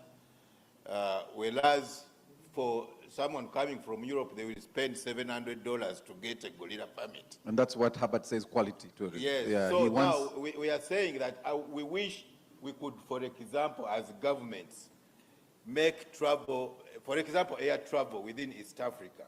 We wish we could make, I wish governments could agree to make air travel domestic, to look at it as domestic. Because, for example, you can imagine, one can travel to Dubai from Entebbe for about $400. Yes. But it's almost the same cost of a ticket from Entebbe to Mombasa. Yes. A return ticket from Entebbe to Mombasa. And looking at this, of course, someone will say that, why don't I go to Dubai instead of going to Mombasa? And vice versa. But you know how cheap, for example, it is to travel within Europe. You can buy an air ticket for as low as $50. So I think maybe this is some of what the governments can do to make travel within the East African Community region much cheaper. For a long time, for example, Kenya Airways, they would say that Entebbe-Nairobi route is one of the most expensive routes in the world. Tickets were going for about $800. Yes, you can imagine traveling from Entebbe to Nairobi and vice versa. So really, I think from that perspective, I think that's where governments can come in so that they make travel within the region much cheaper and therefore much more attractive. All right, Ambassador, you wanted to say something? Yes, before I let Alex run away? I just wanted to add that Kenya has, really opened its arms for East African. So I think it's been now, when we launched into domestic tourism very strongly about 8-10 years ago, yeah, we were the first country to offer EAC rates for park entrance and hotels to the entire East African belt. But the rest of the countries came much later. Of course, Uganda has been a big player, and I think a lot of people have gone from Kenya to trek gorillas, thanks to the Ugandan, the UWA, having given us this exciting, $70 or $80 rate. And so, while we appreciate that there's a lot that's been done, there's a lot more that can be done. But most importantly, it's how do we come together to speak the same language? As in, are we all promoting for what purpose? And literally, you're talking about a forked promotion because you're talking of region and then you're talking of international. All right. And Africa, we must not forget the continent. Yes, and I was actually thinking we need to be a bit more broader. Do you want to say something before you run, Alex? Yeah. I want to let you say something, then you run. Yeah. Thank you very much, Maurice. For us, as I said, we're very passionate about regional tourism, and we will be in Uganda next year. I think it'll be around March, that period. We're developing a roadshow that will take us through to a couple of areas in the region, but more so to ensure that we keep on sustaining the numbers that are coming out of the market. And I think this gives us an opportunity, as we continue such discussions, to explore ways of where we can collaborate and what we can do jointly. And it is something that we will be rolling not just across East Africa, but we're also looking at West Africa. We'll be in West Africa in February next year. We're doing a roadshow to Ghana, Nigeria, because that's an area of potential. And because as we continue the discussion, government is beginning to facilitate a lot of opportunities for us to exploit. And intra-tourism is becoming a key focus of the government. And hopefully, with the opening up of various regions and expansion of the footprint, more and more Africans would be able to explore certain destinations. So it's a positive move. It's something that we are excited about. And I think there is great opportunity in future. And Africa is now becoming a destination of choice for Africans, and Africans are beginning to exploit it. Despite the fact that it's still expensive, I believe that as we go on, more and more African governments will begin to ease travel restrictions and make the destinations accessible. Thank you. Thank you very much, Alex. So I know it's 2 p.m., guys. So what I will do, we'll pack the questions because we will have a closing ceremony, which I'll request the ambassador will be a bit informal at some point, so we can throw in as many questions before they formally close the conference. And then you will notice that when we come back from lunch, so we're breaking for lunch, we'll be back here at 2:45. So when we come back, you will notice that we'll change and flip the program quite a bit, do the close, as the ambassador said, and then you can have all the time you want for the B2B. Yeah? So we just want to get our guest of honor ready for that. So can we meet here at exactly 2:45 p.m.? So we have 45 minutes of lunch, and lunch is by the pool. I think the hotel said they wanted to give us a great view of the ocean. And so we're walking not to the restaurant, but to the garden by the ocean, next, I think, to the main pool, the private pool, I think. Yeah, the private pool, right? Yes. So please enjoy your lunch. See you here at 2:45. Thank you very much.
session today. And I wish to make the following comments.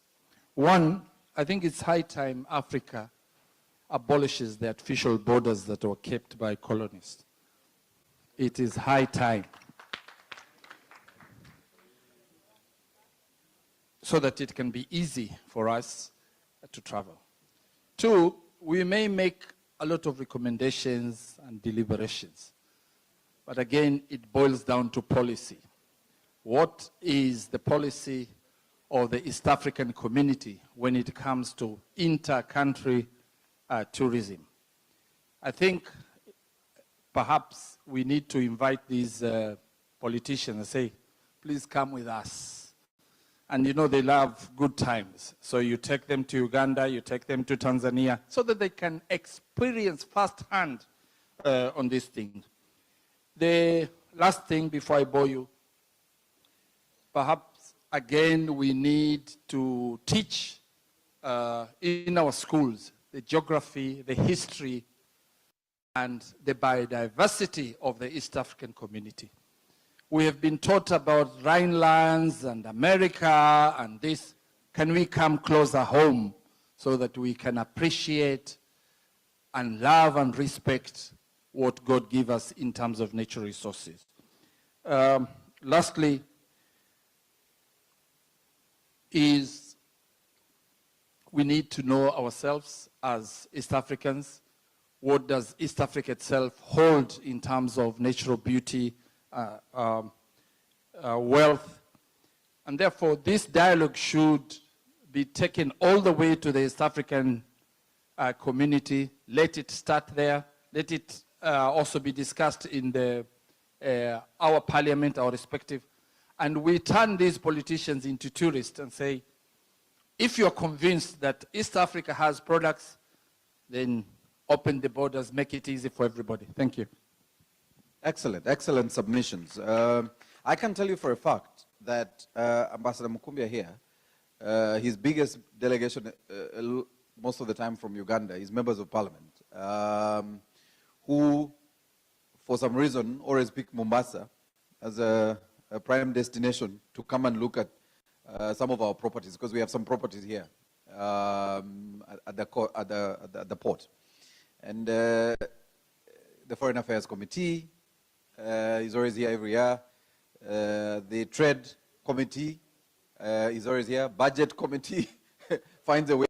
They don't all have to come, but they always, like you said, they always come here. They find a reason to come to Mombasa.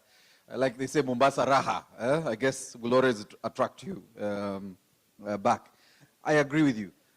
There's one thing that probably Uganda has done which I think is amazing and would be good for the industry, for both the sector and the region, is the Swahili language. So we have now put it in the law that Swahili is our second language, and we will have to teach Swahili now in school. So our children are going to speak Swahili. I wish I had been taught Swahili. So that's excellent. We think that in terms of policy, that's another way to build relationships. So yes, Ambassador, a lot of homework for you. Can we get more people here in the room? Victor, you need to take the, and Herbert feels lonely up there. We need to get politicians into this room, Ambassador. Maybe we'll need a representative from the trade. Is it the committee that handles tourism also? UTB, it's trade, right? Trade, yes. The committee on trade. He was here for the agribusiness conference last year. We should get him back and some of his members of parliament. I agree we need to get some politicians in the room to drive this integration, the intra-tourism business in Uganda. Any other? Yes. I'll definitely come here. I'm surprised you haven't said anything. Hi everyone, all protocol observed. My name is Marian Kayongo. My comment is that this is a very beautiful conference and everything we've had is very nice. And as we are looking for ways for this integration to happen, let the rest of us who are shareholders start working on this to happen, because we could keep on having these meetings, these conferences, talking about these policies, looking for ways, but if we don't do anything, we will stop at just having the conference, just having the intention of doing something. Let the rest of us also be doing the part. If you are in the tours, if you are in this business, you are in tourism, start doing whatever you have to do to make sure this happens as we wait for maybe the policies, maybe the governments and everything. Let us also do our part and not look at this beautiful idea. That's my comment. All right. I don't know how. I mean, this for me is very easy, Ambassador, because, and John leaked this to me. We lost some people in the morning because they found the people they wanted in this room. So they went and started their B2B. So in this room, it's very easy for me to say, listen, let's get this conversation going, because these guys benefit from this conversation. There is not a single person here, other than myself, Juliet, and the Ambassador, who get money from government every year and every month, who doesn't want to see better relations here. It doesn't matter who it is, whether it's the tax bodies, the people in the, I've seen my old brother, people in the, what do they call them, customs business. The people in the hotel business here, and in Uganda, because we have the hotel owners here. Initially she wasn't here, but I want to introduce her, the CEO of the Uganda Hotel Owners Association, Ms. Jean Byamugisha, is there. She's tiny, but represents a very huge sector in Uganda. So what you're saying is easy for us here in this room. The problem is, how do we facilitate the people in this room to do their business? How does the Ambassador and all the other government players in this room support the initiatives of the private sector, the people in your industry, to do better? I think that's why we are trying to find some solutions in this room. Okay, any other? Before I run back? Okay. Victor and Herbert, I'm helping you do your homework for your resolutions. Thank you. Thank you, everyone, for putting this together. Mine goes to the airlines. Oh, my name is Sophie Mbabas, a travel consultant. Uganda Airlines, yesterday I came across the country manager, Kenya. We want to do business. We get stuck because of the higher rates. Someone discussed them here, but how soon can we have those rates regulated?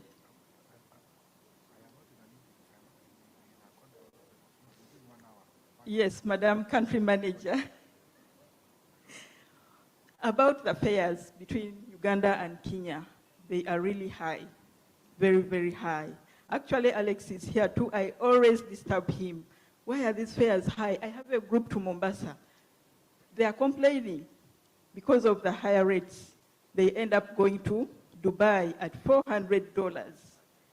Why would I send them to Dubai when we can send them to Mombasa? Please regulate those fares very soon. I mean, there is about 20 flights out of Entebbe to Dubai every week, 20. It means that there is a reason why Ugandans are going there. It's affordable. If Fly Dubai can give you an air ticket for $380, why should I come to Mombasa, right? Those are the conversations we want to have, and how do we support each other? And Ambassador, maybe sometimes this is at a policy level. The landing fees, the ticket, the tax on the tickets. Sometimes even when they say, okay, we'll only allow you to pay tax, then you discover it's almost more than half the ticket. So you're like, if I was buying a ticket at 300 and then they say, no, we've removed our profit. We've only left you with the landing fees and tax, and you find it's 250. So I said, so what a business are you in if you're only taking 10%? So that's the challenge we have, all right? Yes? Or you're just, okay. You're stretching. You want to say something, or you were stretching? Oh, you can say something. Great. Good afternoon.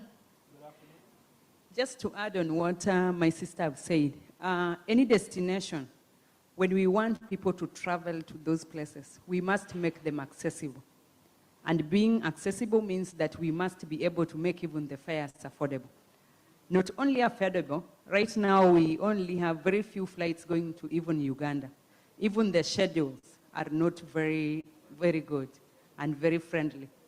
I think, I'm not so sure how many times you fly to Mombasa, but maybe twice a day.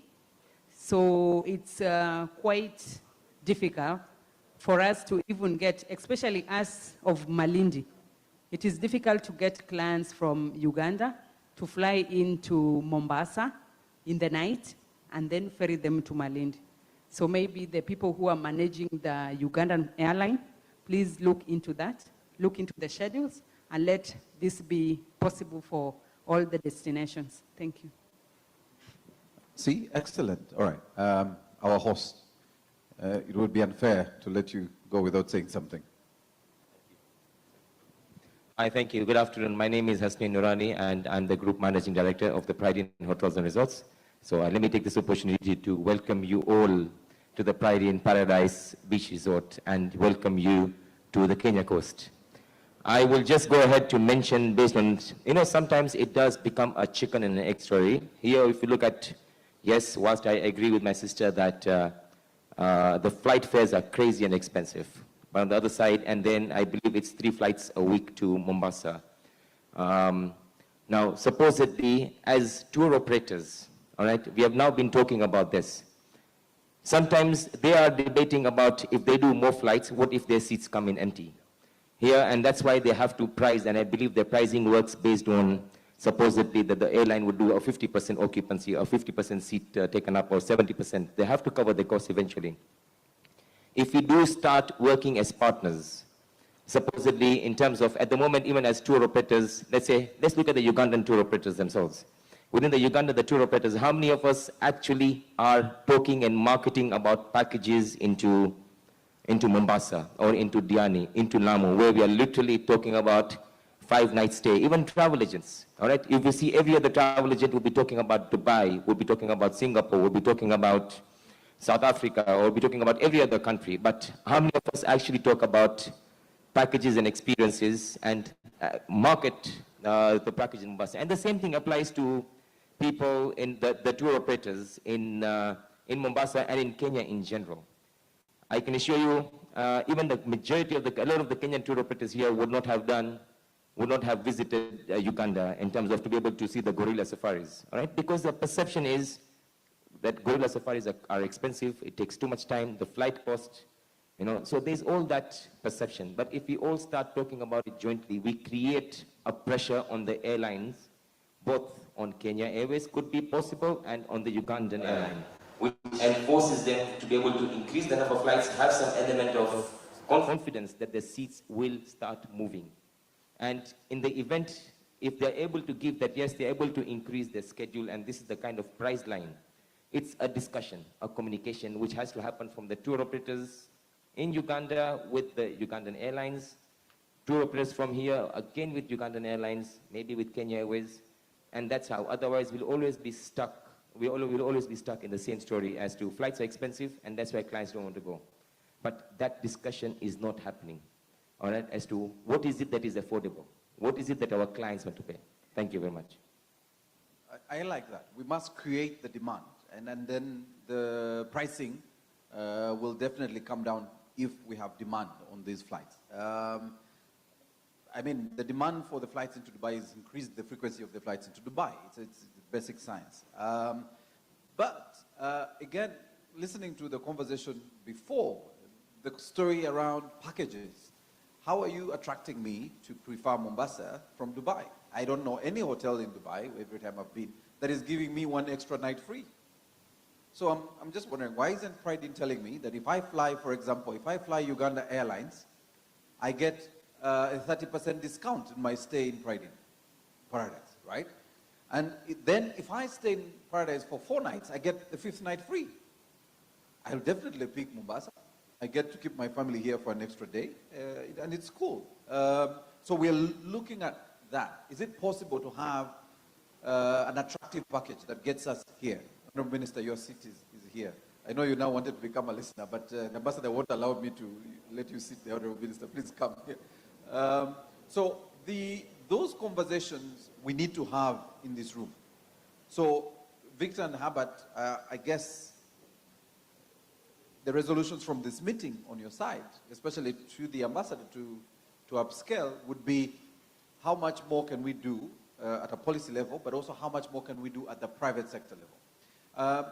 Ambassador, someone was saying, in these conversations, can we also get our EALA people on board? And someone reminded me, we also have the ministers for East African Community Affairs in all these countries of ours, including Kenya and Uganda. So we should also get them on board so that they can support this regional integration into building destination East Africa, market East Africa as a destination within ourselves. All right.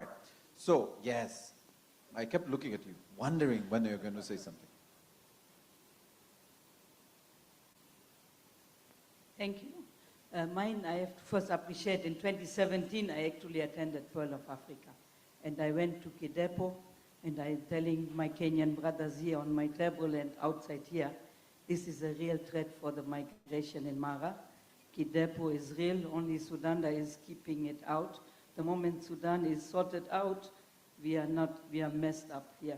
I really enjoyed Kidepo. I was at the Shimanzi trekking, Murchison Falls. Everybody was betting I will not do the water while rafting. I did it, and I will do it again, I will tell you, but for fair. But what my question is, if maybe for all the two operators, the Ugandan as well as the Kenyan, if we can agree, like I know my brother here has a lot of requests, and Nelson here, they have 10 days with the client. Now your flight is going for 2 days or 3 days, then it comes back. Could we get a special fare? So we know, we don't have to ask for the fare, we don't look for the fare. A special fare for registered, you can see if it is a membership or how we go about it, I don't know. We have to legalize, but that we get a fare so we don't have to ask. That when he has people for 10 days here, they can come for 3 or 4 nights to Uganda, do the gorilla trekking, maybe the Shimanzi, enjoy. We were taken on the Lake Victoria on a cruise in the evening, one evening, which I remember till today also was very nice. And I'm wondering we were not offered a Rolex on Gonja. Thank you. Clearly you loved your trip to Uganda. But now we know where to pick testimonies from on your camera. You now know, use your camera with the perfect testimony on Kidepo. I haven't been to Kidepo, and you keep selling Kidepo to me. I really want to go. I'm going. I am going. I'm going to Kidepo. I am going to Kidepo very soon. Don't worry. I will come and share the experience. I have been to all the other parks, Queen Elizabeth, Murchison, Mburo, which not many people go to, but it's excellent. The climbing lands, yes, I see where you're going. Now I know, Malcolm, when you're interviewing people, please interview her, yeah? For Uganda's television, yeah? Malcolm is from Nation Media Group, Uganda. Okay. So this is where I actually wonder how we can support her. But the packages she's asking for, the discount, she doesn't have to call and look for the discount. There should be a package for the East African tour operators. Is that something we can think through? So that if he's bringing people, he doesn't even have to look for where the small packages are, but as soon as he registers his request to make a booking in Uganda, whether it's a voucher or a code that we are initiating like the airlines do, it becomes automatic that he's able to get good rates for his people, and then he can make some savings on that. Okay, good conversation. I want to come to both Victor now and Herbert, and this is really on your end, the wrap up to this conversation. Okay, oh, my apologies, Afande. Security is a very important issue in this conversation. So I'll ask the people in security to say something. Thank you very much, Ndugu Mugisha, and my boss, the minister, and everybody. I was discussing with my brother here that we would be cheated if we never spoke. Yes, it is being said each time that can we work together. You know, it is a fact that the humankind, the first person to breathe on earth was created from this region. This is East Africa. It is a fact that the river Nile originates from East Africa. It is a fact that the Indian Ocean at the coastline, the first people to settle here, it was in East Africa. Now, can we rediscover ourselves? Not to be discovered by others. Let's tell our own story. Can we have researchers to research on this and tell the world and package it? You heard they talked about we are about 300 million. Other than we saying I'm a Ugandan, I'm a Kenyan, how many of us in those millions are advocating for East Africa? In the security, it has been done. This morning I was talking to somebody, a Kenyan. He said, do you think Kenya deploying in the DRC is a good idea? I said, who needs the DRC than Kenya? Kenya makes manufactured goods, but you're about 50 million or plus people. You can't manage it. You need DRC. You heard the minister this morning talking about from Indian Ocean to Atlantic. So can we have the voice and we be the people to propagate this? Let's not hide our heads in the sand. Let's change the attitude. Let's make it as we. As we. It should be on our fingertips. Because in the security, if we attack anybody in this country, you have attacked all of us. But is it the same with the tourism sector? Those in government, they know. This one-stop center visa, I know the money that comes from the coastline, I have a share as a Ugandan. Equally, the gorilla permit you are hearing about, you have a percentage. If somebody pays $100, $10 come to Kenya. So, to me, if I find somebody throwing a stone to a Nyani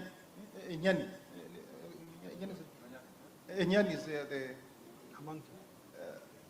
baboon, I will say, please, why are you throwing this to this baboon?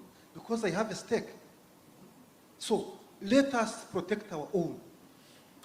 And let us make our story, not to talk about our story. So if we work as a team, this is what I think maybe it will be done. It can be a game changer. Because if now we asked here, how many have done a research on what we have, like this bird which are flying, what my brother was talking about. Who knows the nationality of a President Ukraine? Nobody. So let's redesign ourselves, we make it as ours, and we very be open to everybody, so that we can do to work as a team. That's my advice, and thank you so much. All right. So if a member of the security forces is able to say that, I think honestly, then the rest of us just need to fall through. You should have just made it an order, Afande, so to fall through. Yeah? You make it an order. He used to be, I don't think in the security services, your rank goes downwards, it goes upwards. Assistant Inspector General of Police, so you stay the course. But seconded now to Kenya, so at our mission. I'll come now to you, Victor, and Herbert. The partnerships, the packages we're talking to. In this business, you know better. Where do we go from here? How do we build these partnerships as we wrap up this conversation? Victor, you want to start, or you want Herbert? You're the one, you decide, you're the host. You decide if you want mgeni wako anaongea first. Mgeni ataongea first, ndo nisikie vile anasema, so naweza jibu. But I would also like, one of the strongest driver for this conversation will be the tour operators. They are the ones who are going to sell both destinations. You see, the hotels are waiting for people to come. So if you will allow me, please, I would like to call the head of tour, the chairman of the tour operators, Kato, here in the coast, Ishi, to come in. And twice I've been seated here and I've called other people. So one person told me, why am I running away from sitting up here? No, I just want Ishi to come so he can give us part of the partnerships that we can look at, even as Herbert and I will continue talking about what the MOUs that we are talking about, what we need to agree, because this is the start of a conversation that will make a big difference to our two countries. So welcome, Ishi. So you start, if you'll allow me, if you can just talk about the kind of partnerships in terms of tour operators between here and Uganda and what they would like to see, because you are the ones who will be driving these linkages. Ishi. And I'm sorry I've thrown you on the spot. No, it's all right, Victor, thank you. And thanks for organizing such a fantastic event. So the other day we were actually having this discussion as Kato Coast, and we've already received a lot of interest from the Ukrainian market when Nelson was handling it, and there's other interests as well, where people come in for normally a 10 days packaged holiday, and they want to spend some time seeing the gorillas somewhere, but we don't have gorillas in Kenya or Tanzania, obviously. So Uganda is the closest point for us to send tourists to be able to see gorillas. And because of that, we will have to, and we will design itineraries now that we are creating a synergy and a partnership. We will design the itineraries in such a way that number one, it doesn't become too expensive for the tourist. Number two, it saves on time. Number three, they're comfortable. Yeah. Once we can guarantee comfort, security, a price-friendly package, we're sorted. So those are the main things we need to do, and we already, like I said, have the interest. The Ugandans don't only have the gorillas. They have, like we've been told, the nightlife, the party life.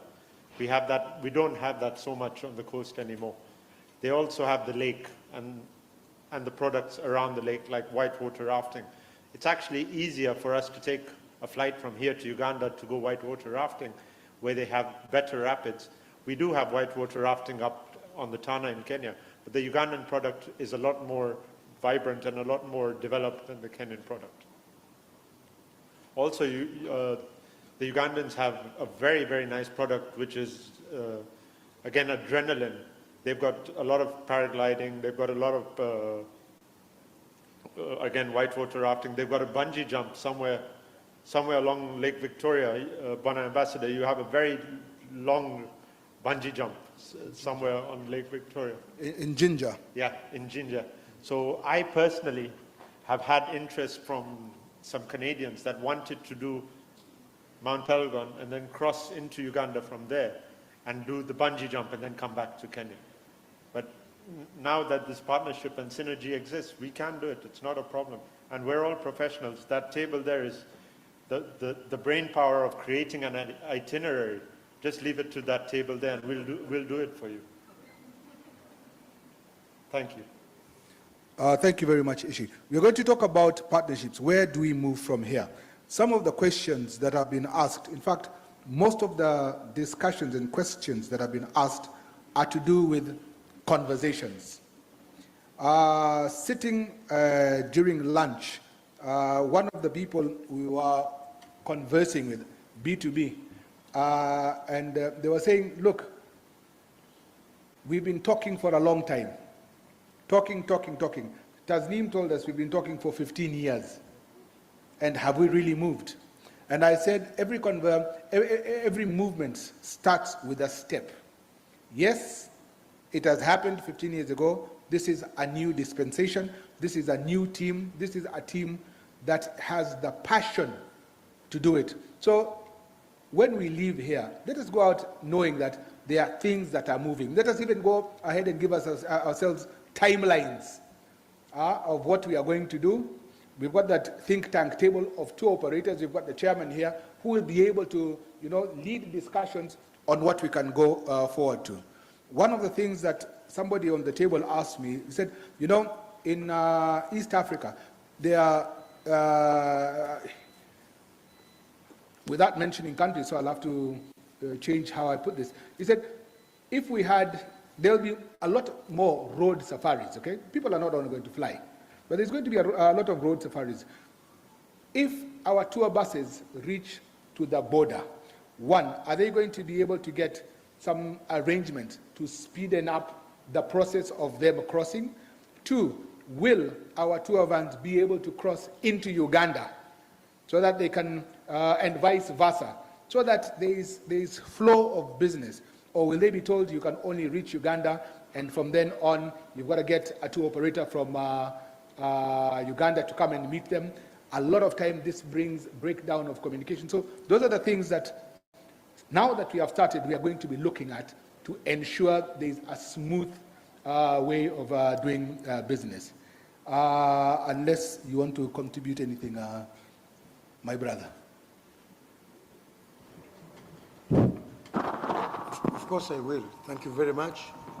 Now, the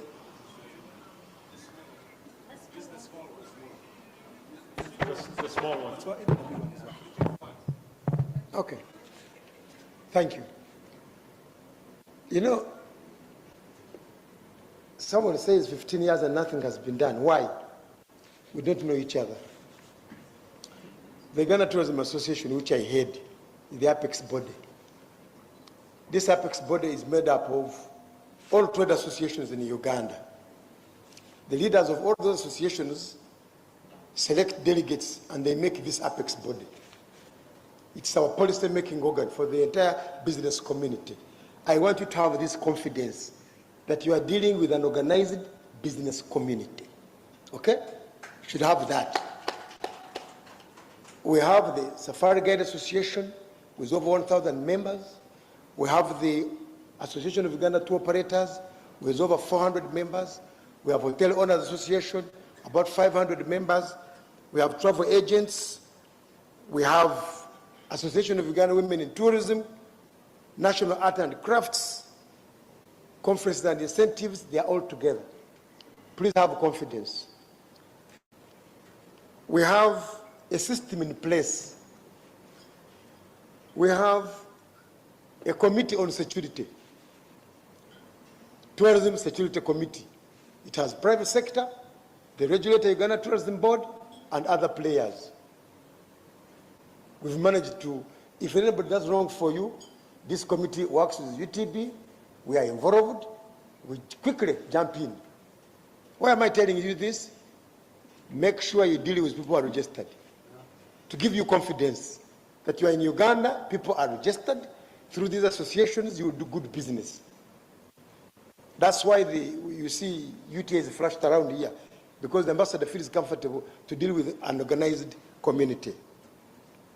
Now, all tour operators register with Uganda Tourism Board.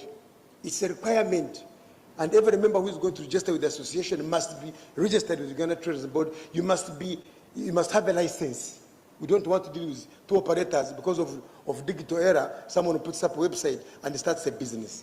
If I don't give you this background, we shall talk and you'll never be confident that we are dealing with the right people. Please, you walk to Uganda, have confidence that you have organized people and the system is working very well. The next one is, like I mentioned a little earlier, who does what? What makes us work together? What builds confidence? That our people are trained, that they have competences required to serve clients, that they can provide memorable experiences. Recently, we have a Tourism and Hospitality Sector Security Council. We have identified 204 occupations. We are validating them, all of them, so that we can account for which people are employed in the tourism sector. How many jobs have we created? How much tax do we pay? So that we can convince the government and tell, look, when you are opening barriers, there is so much money you are sitting on here. This money which is going to come from here. Let us feed this cow and milk it properly. Okay? Because the governments are milking cows which have not fed. But we are here to tell them, let us feed the cows and get enough milk. Now, we are moving forward to make sure that even the quality of arts, crafts, the quality of carvings should be standardized, should have a standard. Not someone buying something from Kenya, he takes it to Uganda and then changes the brand and puts it there Uganda. No. Isn't it? Or somebody goes to Uganda and finds the nice basket from Footpoto and brings it here and brands. No. We should have the same belief that our products are ours. There are two lines which you must understand. We have been into academic world for a long time. So while other people have been developing professional qualifications, others are building academic qualifications. What are we looking for? Professional qualifications. Do you know how to do the work? So it should be the same standard. You have a PhD, you want to become a waiter, I must teach you how to serve a wine. Okay? If you don't know how to serve a wine, who's going to ask you about your papers? Nobody's going to ask you about your papers. Which people do we find in quality hotels and lodges? Professors, people with a lot of money. They are looking for that somebody who knows how to serve with a smile. So we must gauge our people very well. Now, at Uganda Tourism Board, we have a quality assurance department. I can tell you can't cross now. You can't cross. And very, very soon, beginning this month, all guides in Uganda are going to have licenses. You don't have a license, you're not supposed to operate.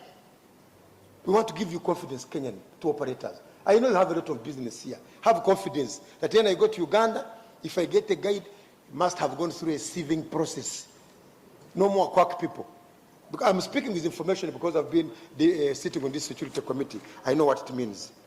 We have tourism police in our country. The man who started is actually there, much as he left. But he's still, of course, he's still serving the country. We have tourism police which is spread all over the country. In all tourism establishments, we have this tourism police. Get a problem, get to them. They will tell all of us. Now, what are the take-homes from here? Honorable Minister, we think that, like we are all calling for rewriting the story, we need to have an East African code of conduct for business community. All of us, that we subscribe to it in the private sector. Then we'll just tell it with governments. And I see whether we can't do business together. Where there are no laws, we can never manage business. Because I know all of us here don't have enough money to tour this East Africa. That's why somebody said earlier, we need some people who have come from better economies who have some dollars. Yes, they can come in here.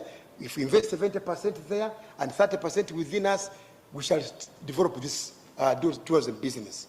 Now, what does this mean? Let us visit the education system. Let our people be taught. The curriculum should change now. Let us teach East Africa so that we know where we come from. From the history I learned in secondary school many years ago, when I'm coming to Kenya, even Tanzania, I look for Bantus because I'm a Bantu. I come from Bantu group. I feel comfortable. The other day I was in Tanzania and I found this is where they put a Bantu tribe. I stopped there, I stopped the vehicle, I said, let me take a photo here because this is where I belong. These are Bantus. Do we know where we belong? Can we have that confidence that I'm going to visit other people? These are Kalenjin, these are people from where? So that we love each other. We are separated by small things. Travel barriers, Honorable Minister, is very important. Let us remove travel barriers. What do I mean here? Why should I pay money entering a national park in Kenya? Why should you pay entering Uganda? We are traveling. Let us remove those travel barriers. Once we remove travel barriers and we domesticate our services, be East Africa, buy East Africa. Isn't it? Be East Africa, buy East Africa. So that when I come here, I tour the country and we remove taxes across the board on tourism services. Because tourism drives traffic for investment. Tourism drives traffic for other businesses. It's an incubation area for other sectors of the economy. Let us have joint packages developed together. He's giving a very good example. She has talked about Kidepo. Now, if we put these joint packages together, why don't you have a team as a take-home that can look at these packages and develop good packages that we can sell to ourselves and give to tour operators to sell to other people around the world? That will work for us. I think in our MO is going to be pronounced properly. Uniform taxation as a policy. I know the Minister of Cooperation is here, but do we have uniform taxation? The other day I was in a meeting with some of the Kenyans. You know, these days there is this WhatsApp, you know, is it WhatsApp? No, Twitter Spaces. People talk even up after midnight. See, people are complaining of taxes. People are complaining in Uganda, 25 taxes. In Tanzania, they're complaining of taxes. Who is taxing us? Our governments, isn't it? We vote them in. Why don't we tell them, you guys, look here, man, you have uniform taxation. So that, especially in these specific sectors, which bring in a lot of money, because you don't invest any much money for people to come and see lions. The lions are already here. The beach is already here, isn't it? The gorillas are already there. So we need to harmonize tax regimes. Let us harmonize them and be able to sell our country very well so that people are able to move around as our take home. I can assure you if we do these things, we shall have business growing. Thank you very much. You know, thank you, brother. You can see the passion from which he is talking. Now, the East African community used to exist, I remember, and for some reason, it broke up, for whatever reason. But again, we are saying what happened in the past happened. We are looking to the future. Where are we headed? We are headed to working together, complementing one another, get away from the competition that we used to have. We are one destination, the East African destination. I am very glad that my brother has talked about registration, because I don't know much of this in Uganda, but here in Kenya we've got a lot of rogue tour operators, and they spoil business for the country because they steal from guests. You come, you arrive into Kenya, you have registered with whoever it is you've registered, you come here, they're nowhere to be found. Nobody can find them. And that just messes up a holiday. We'd like to also pursue to ensure that all the tour operators you are going to use, and I think you'll support me on this, they must be registered. You must work with registered tour operators and hotels that are here. Yeah, I agree with that. Not only with that, with what he said, and I liked it very much, that all your Ugandan operators are standardized. So if I propose, and I don't know how you will take this, but if a Kenyan operator wants to work with Uganda, you should also vet that Kenyan operator, and the Kenyan operator should also operate at the minimum standards you set, so that that operator is licensed both in Kenya and in Uganda at the same time. That will help avoid what Victor is saying, and all the bad elements that are within the industry cannot work across both borders, because then you will have a list of Kenyan operators that are also standardized in Uganda and Kenya that can work on both sides of the borders. Going on, it's about conversations. It is true, we are glad that we have Uganda Airlines here. Sadly, we did not have the representation from our own Kenya Airways, because this is a time for both countries to task them and say, what can we do to give out affordable rates? I will not say cheap, I will not say expensive, because what is affordable? What is affordable to me might be, let me change this. What is affordable to him, I might not be able to afford, okay? Because I know he's paid in dollars, I'm paid in Kenya shillings.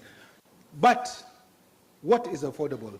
What can we do to ensure that we make it affordable, exciting, enticing for first our own people to visit each other?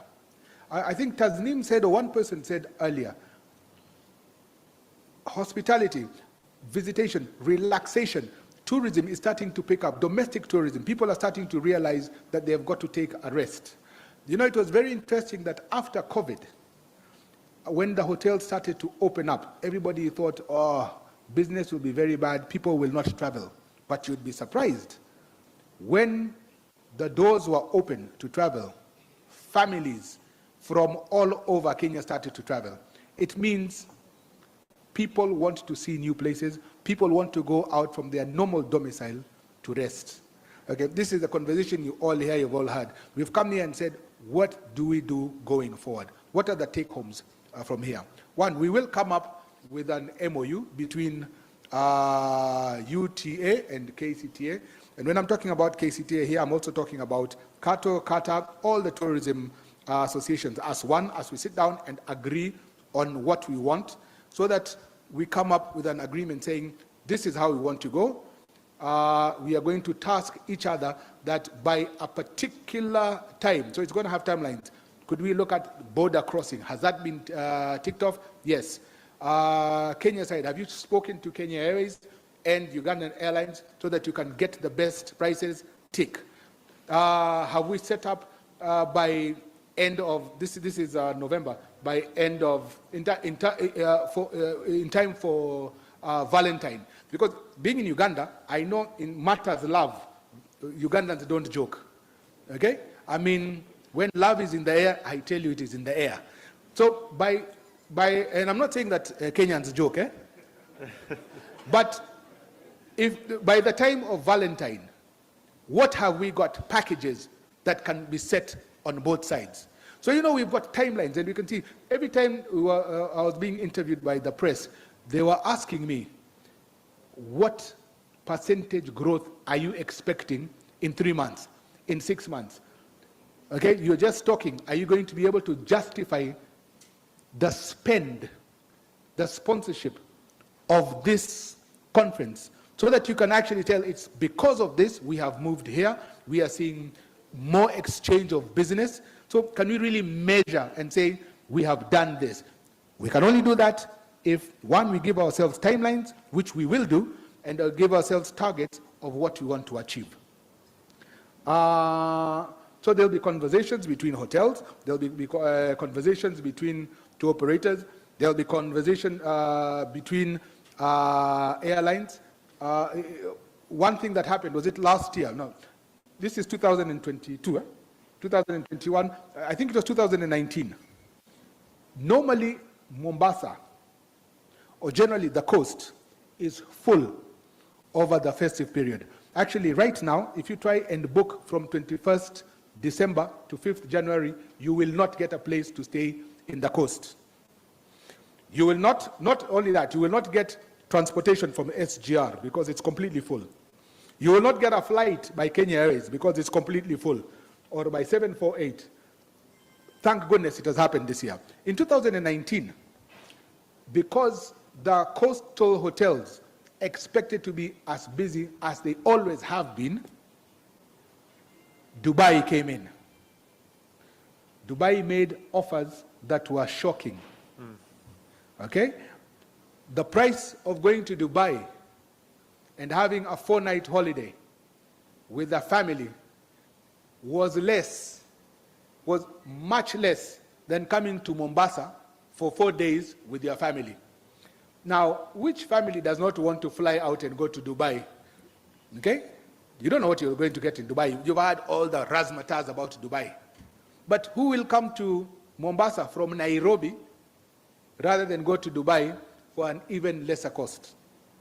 Okay? And then, later, our own,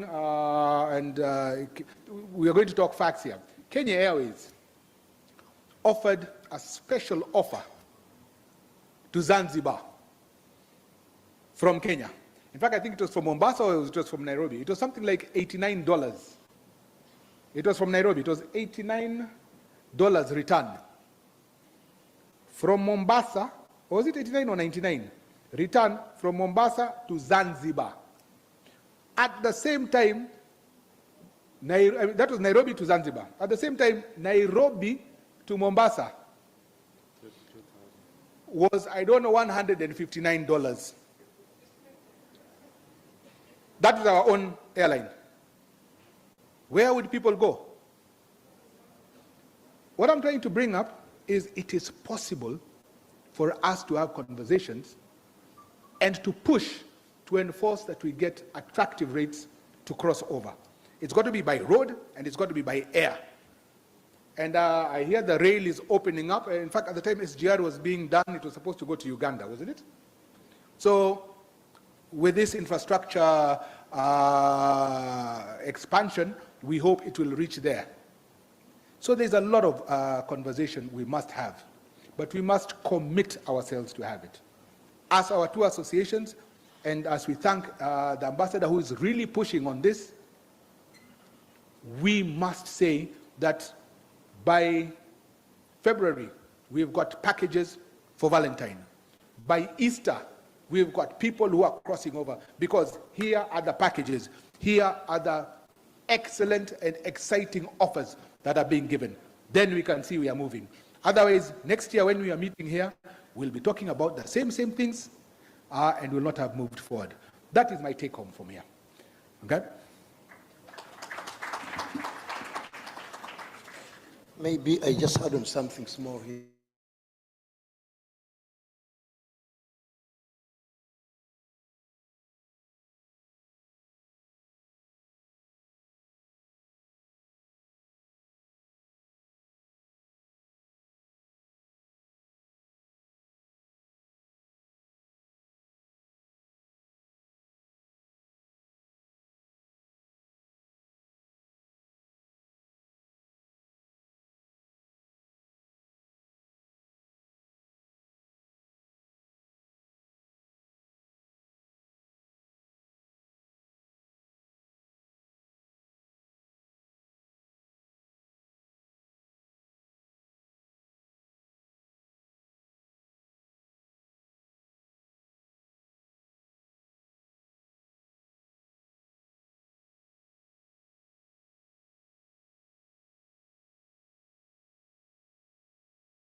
Me, I will definitely ask for the price and we package and continue moving. That's how it works. So don't fear taking people for a farm trip. It is very important. It's one trick to do the business. I want to come back to give confidence to operators in Kenya.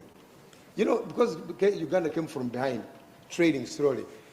We have continuously trained our guides in birders. You even know we have women birders.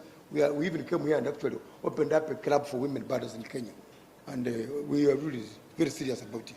We don't want to be alone. We want to share with you. We have guides who specialize in birding. We have guides who specialize in culture, in butterflies, in wildlife, even in driving. So you just have confidence, please. When you are doing business with us, you know we are very, very determined, and it's very important. Now, the vetting system somebody mentioned is very critical. It follows the code of conduct. We should share that one, Victor, and make sure that it cuts across, that if you are coming to Uganda to do business with the Ugandan counterpart, they should have a checklist of what to check for. That checklist helps us. Yeah? Because if we don't first build ourselves here, we cannot manage bigger businesses. You may find out that the reason why we fail to get very big suppliers in our region is because of those things. We don't have a system that operates. We expect someone to come and build a system for us, which doesn't make sense. Let's do that, and we shall not shame our governments, which have provided this good environment. I really want to end by thanking our ambassador, minister, foreign affairs, ministry, government, wherever they are, that this is extremely important for us to do these businesses, and I'm sure going forward from here. I have put some on the tables.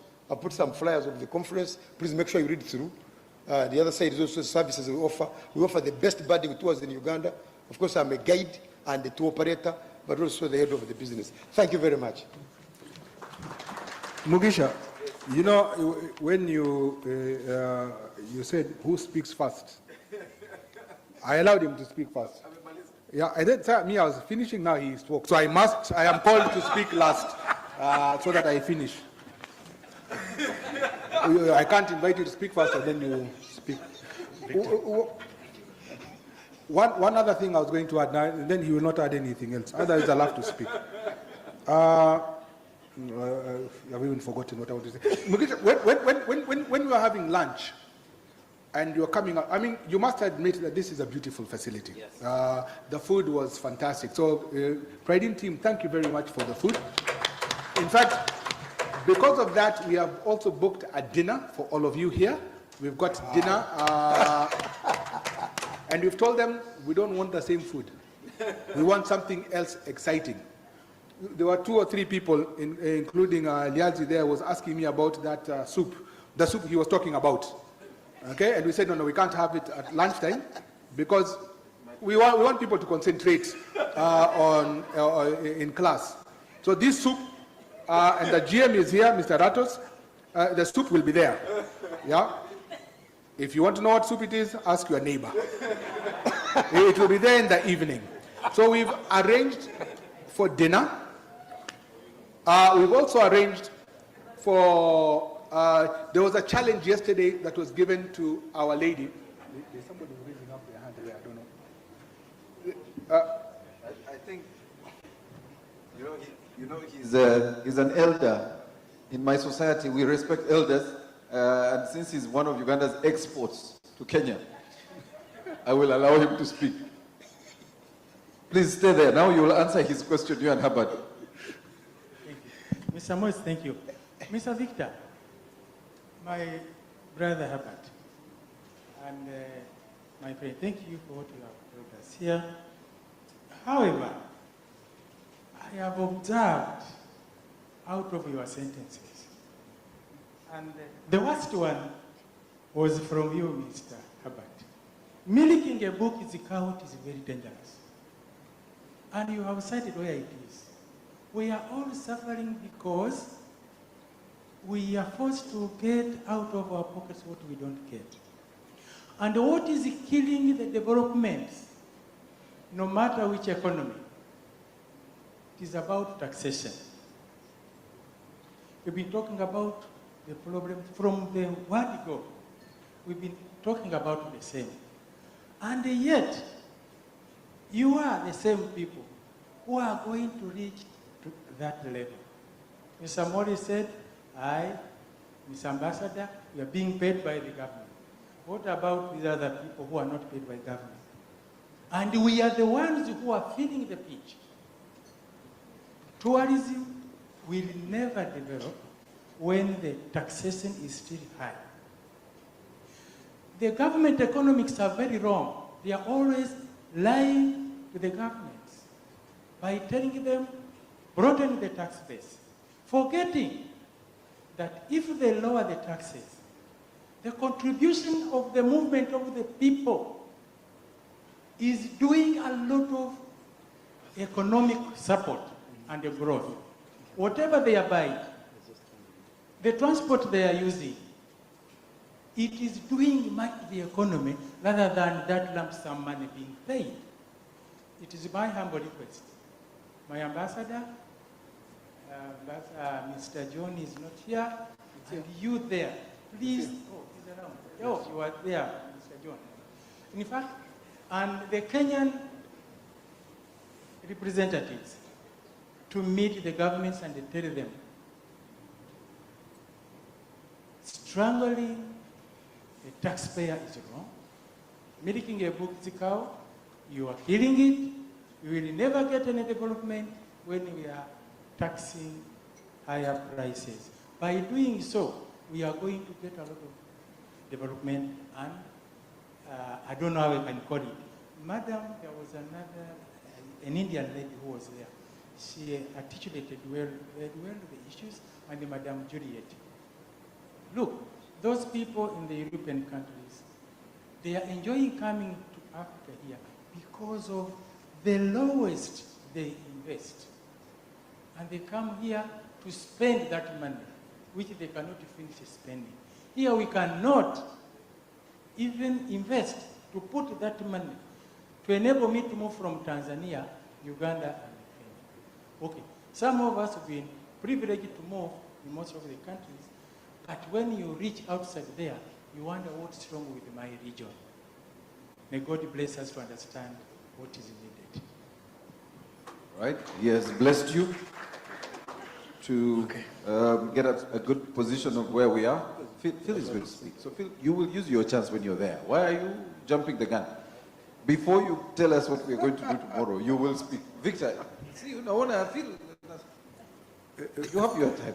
Phil is my board member and I'm looking for the next position, so you have to be very careful what I say.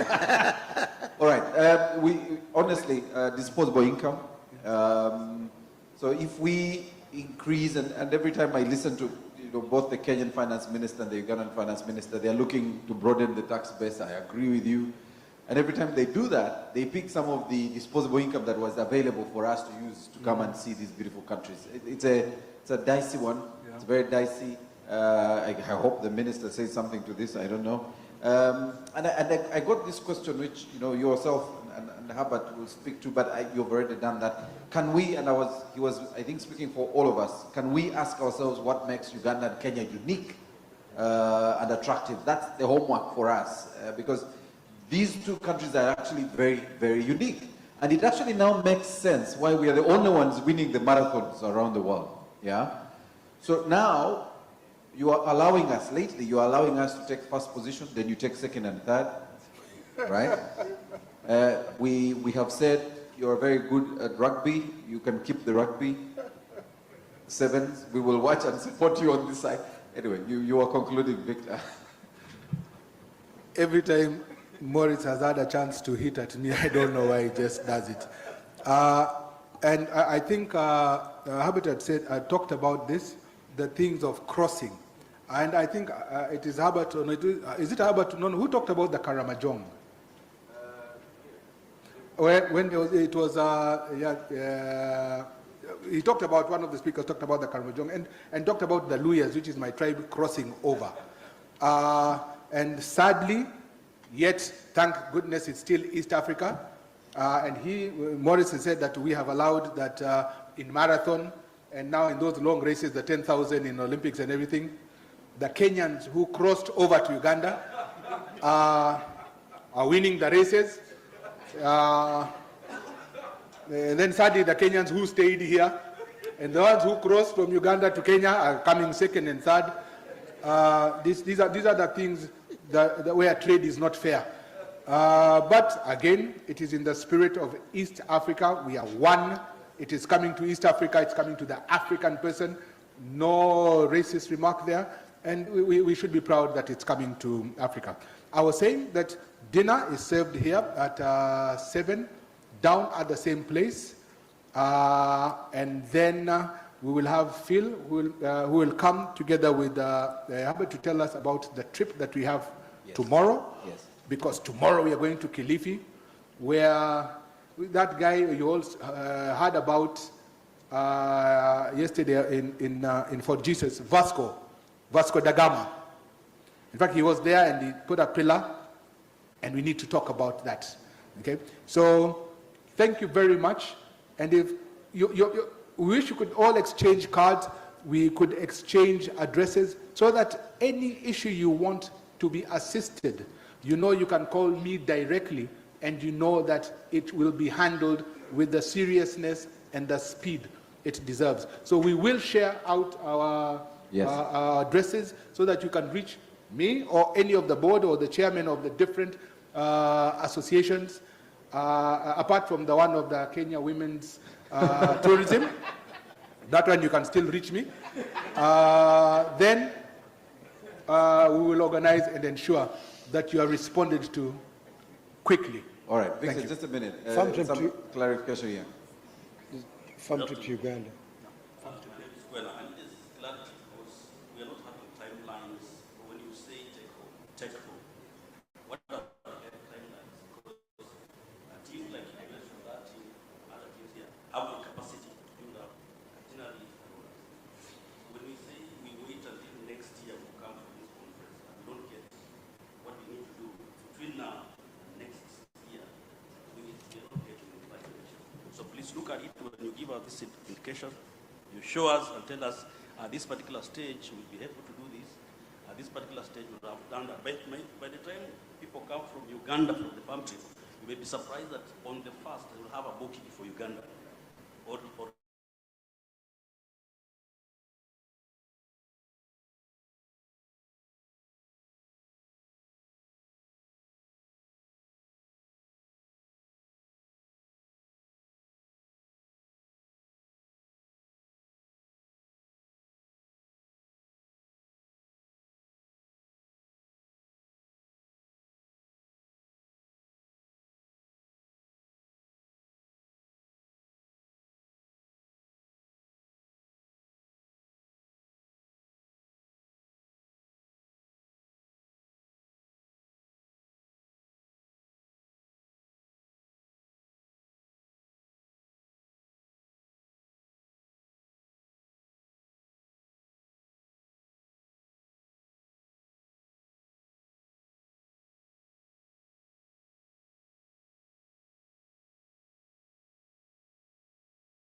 on the ticket, there's the landing fees, there's the ground handling, which is also a third tax. So you end up finding your ticket, they're only making $20 from your ticket. How about you want to say something? Because honestly, Victor will not allow you to speak last. Now, I know when I say this, my colleague will. Timelines. Now, as far as I know, air transport, I think, should be a road, only that is in the air. It's a continuation of it. We just want to make it faster, but it helps to facilitate trade so that people are able to move around. Only that some people at some point thought it should be commercialized to make a lot of money out of it. But if you look at national development, the government should be able to look into it. But to answer the question he raised as an output, I've discussed with Victor. I think by end of Feb, we should have a committee for product packaging for both countries, together with him and the other partners in Kenya. And I will definitely select a team in Uganda so that we start building packages that you can put out on air and people be able to start selling them. So we need to have a committee. The committee should be in place by end of January, and by end of February, we have the first product coming out. How about I hope Uganda Airlines will be there also, because in terms of pricing, they're very important in this conversation. We shall definitely get in, yeah. Pricing would be a different thing, but to have a committee develop the package, then pricing becomes a different matter. Yeah, that's very, very important. Sorry. Yeah, the other thing is that you may have realized, by the way, that women are missing in this question, in this conversation. Why? Mr. Minister and Ambassador, I'm a little worried. The ladies here are not discussing anything in this conservation, in this business of tourism, and yet it concerns them. Women in tourism, you are quiet. What's going on? Okay, that was my observation, Bwana Morris. Okay. I wanted to make a point about it. Can we continue that conversation at dinner? Victor. Thank you for allowing me the last word. I talked about dinner. Please dress up for the dinner or don't dress up. It will be near a pool, so you can come and have a dip before you have dinner or a dip after dinner. It would be very interesting to see. Oh, no, that's very graphic, so I don't want to see it. Phil here is a board member of Kenya Coast Tourism Association, and he has arranged, actually he's basically sponsored a lot of what you are going to do in Kilifi. Him with a team of hoteliers who are all represented here. Some of them I must apologize because when they came, they did not have their tags done, and some people were very upset. I am very sorry, a small technical hitch. Please don't let that not hold you. Somebody threatened that he's going to remove the hotel's rooms that he had given us. Let's not be that sensitive. In fact, add a few more rooms so that, you know, the next time we will never forget. We print 2 cards next time. Yes, 2 cards. But very sorry for that person who brought that up to my attention and the threat. But we are starting a new thing. Let us work together. Phil will discuss with us about the farm trip and what we need to do. Phil. All right. Victor, just a minute before Phil, I'll ask John also to join you guys there, because she'll talk about the other side of the trip for, I think, Saturday. Then Habad has the trip in Uganda. So Habad, you'll speak to that after both Phil and John have run us through the do's and don'ts. So Phil, you're allowed to say what you wanted to say earlier. Then you can talk about the farm trip. Thank you, Mr. Mugisha. Mr. Phil gave me a octopus when we were there last time. So he's responsible for the results in Uganda. Okay. Phil, go ahead. Don't worry, you can have more of that. I think somebody has promised some soup this evening. And I'm also being careful that I don't speak last, lest I have a problem with my chairman.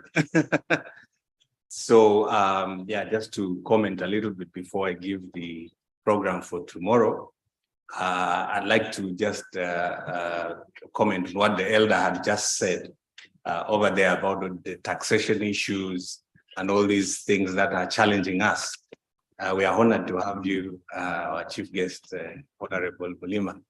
and you are working at those levels together with our Ambassador Mukumbia here, who's very, very passionate about this East African community. I'm made to understand or I've learned from the annals of history, that one of the most successful economic blocs was the East African community. And the European Union literally came to learn how this community was functioning. And they modeled around the EU community, around how the East African community was able to work and succeed. How then do we always want to reinvent the wheel? It baffles me. And I think it's a challenge upon each and every one of us to take this initiative at the highest level of government. It's very interesting that, well, I'm one of those fellows who didn't renew my passport yet to get a digital passport, but I'm able to travel to Uganda on my identification card. Now, how many Kenyans are crossing over to Uganda using their identity cards, or to Tanzania using their identity cards? You know, then we have this limitation because there is a problem with traveling in the air. All these, tariffs and non-tariff barriers that are stopping the movement of people, I think they need to be eliminated. Just like the EU is doing, you can literally hop across every country for literally 25 euros. It's like jumping into a matatu.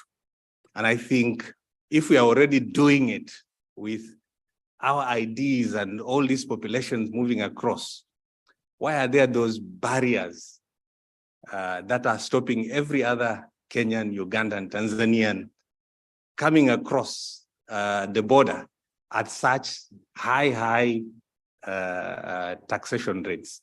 I think it's a challenge, it's a conversation that needs to be discussed openly. We need to open up that space. And if we can allow people to move freely on road, let them move freely on air as well. And I think this will do a great deal even to cement our relationships, because then we will stop not necessarily only relying on the European markets and other markets, but our markets are sufficient enough. Even the East African, the greater region markets, the West African markets would do us a lot of good, And those dollars will then fly across our different countries. That was my observation. As for tomorrow's program, Herbert, you're welcome again, and we'll give you another second round also to test that octopus again. Although we understood that some Ugandans don't like certain type of funny-looking fish, but you can be sure you'll love it. You'll love it. You'll love it. So tomorrow, together with this partnership of the numerous stakeholders that are in Kilifi, together with the county government of Kilifi, we are glad to host you, the Ugandan delegation, tomorrow to come and sample some of the products. But because of time frame, which is very short, Kilifi has so much to offer, so much to offer. But because of the short time frame, we're going to be picking you up, and you'll get to do a sea excursion, which is very, very exciting. At least you get to see quite a bit of what is there within the wildlife. And we'll be leaving here at 6 in the morning. So please be far away from is it the queen of the night today? Don't stay too close, otherwise you'll miss the bus. So we are, for the delegates that are coming to Kilifi, we'll be leaving at 6:30 in the morning from the Pride Inn. So whatever hotels you are staying in, please, you need to come to Pride Inn. So we leave on the dot. The reason being that the excursion that you're going to be participating in is tide. Yeah, it's tied by the tide. When the tide is low, that's the right moment for you to be able to do the excursion. But if you run late and you miss out the tide, then you miss the good part of that excursion. So time is not on our side, so please be there by 6:30 sharp. So we're ready to leave. You'll enjoy the entire excursion throughout the day. Come appropriately dressed to jump into the waters. Don't worry, that is the cost way of dressing. So nobody will hassle you if you come in the bus, whichever style you are dressed. Please feel completely free to board the bus and travel all the way to Watamu. After the excursion, you'll then get to see Vasco da Gama's Pillar, one of the most famed historical sites. Then you will have an opportunity to see the Buntwani waterfront or the Malindi waterfront.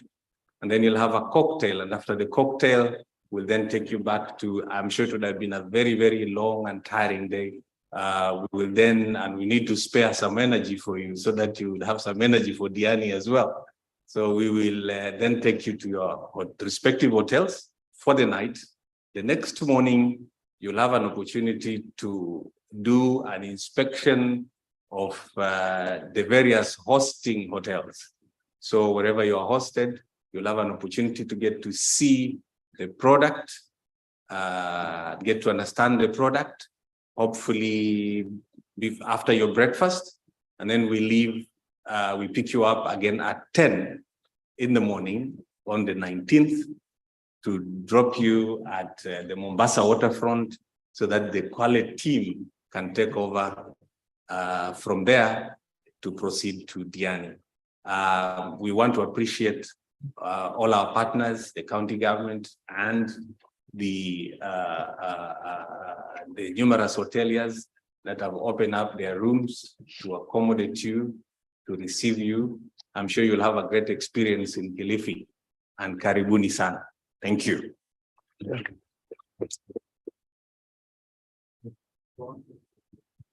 Thank you, Maurice.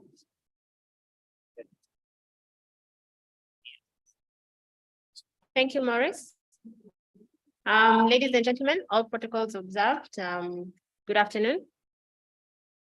My name is Jan Nungu, and I'll just be taking you through the Kwale itinerary. As my able colleague here has said, we'll be expecting the team to arrive in Diani at about noon, where we'll check them into the respective hotels and host them for lunch. Now, Diani and Kwale County as a whole has a wide range of activities for guests who come to see us. Now, it would not have been able to do all these activities in one afternoon. So what we will do for the respective groups is each property will identify an activity and engage their respective guests. And then through our very able governor, she was quite generous, and she will be hosting the entire group for a dinner and a signature beach party at one of our famous properties. This is Jacaranda Indian Ocean Beach. So then we'll now have everyone come in. We'll have informal B2B sessions, and she will officially introduce the group to the county. Sunday morning, each group will now have an opportunity to visit different properties for site inspections. And then again, one of our very able partners, Baobab Beach, has offered a group lunch for the entire group. So they will be hosted for a group lunch before they depart for the airport in Sunday afternoon. Thank you. Just to add on, after the group lunch at the Baobab, thank you, Baobab representatives here, they'll have a show that they've just prepared just for you. There's a show that they, Baobab is one of the hotels that does a lot of exciting shows. So there'll be a show for you.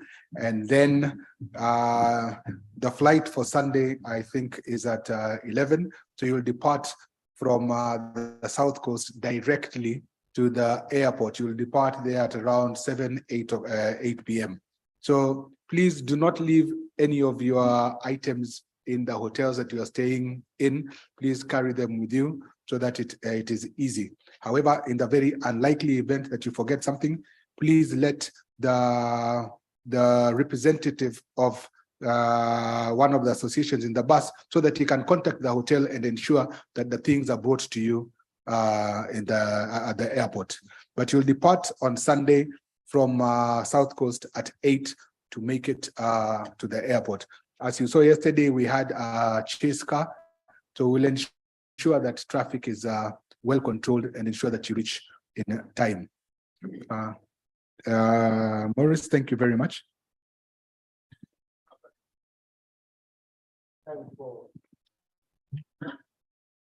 How about I think talk about Uganda. Use this mic, because now you're talking about the farm trip to Uganda. That is a bit different from the conversation you've been having with Victor there.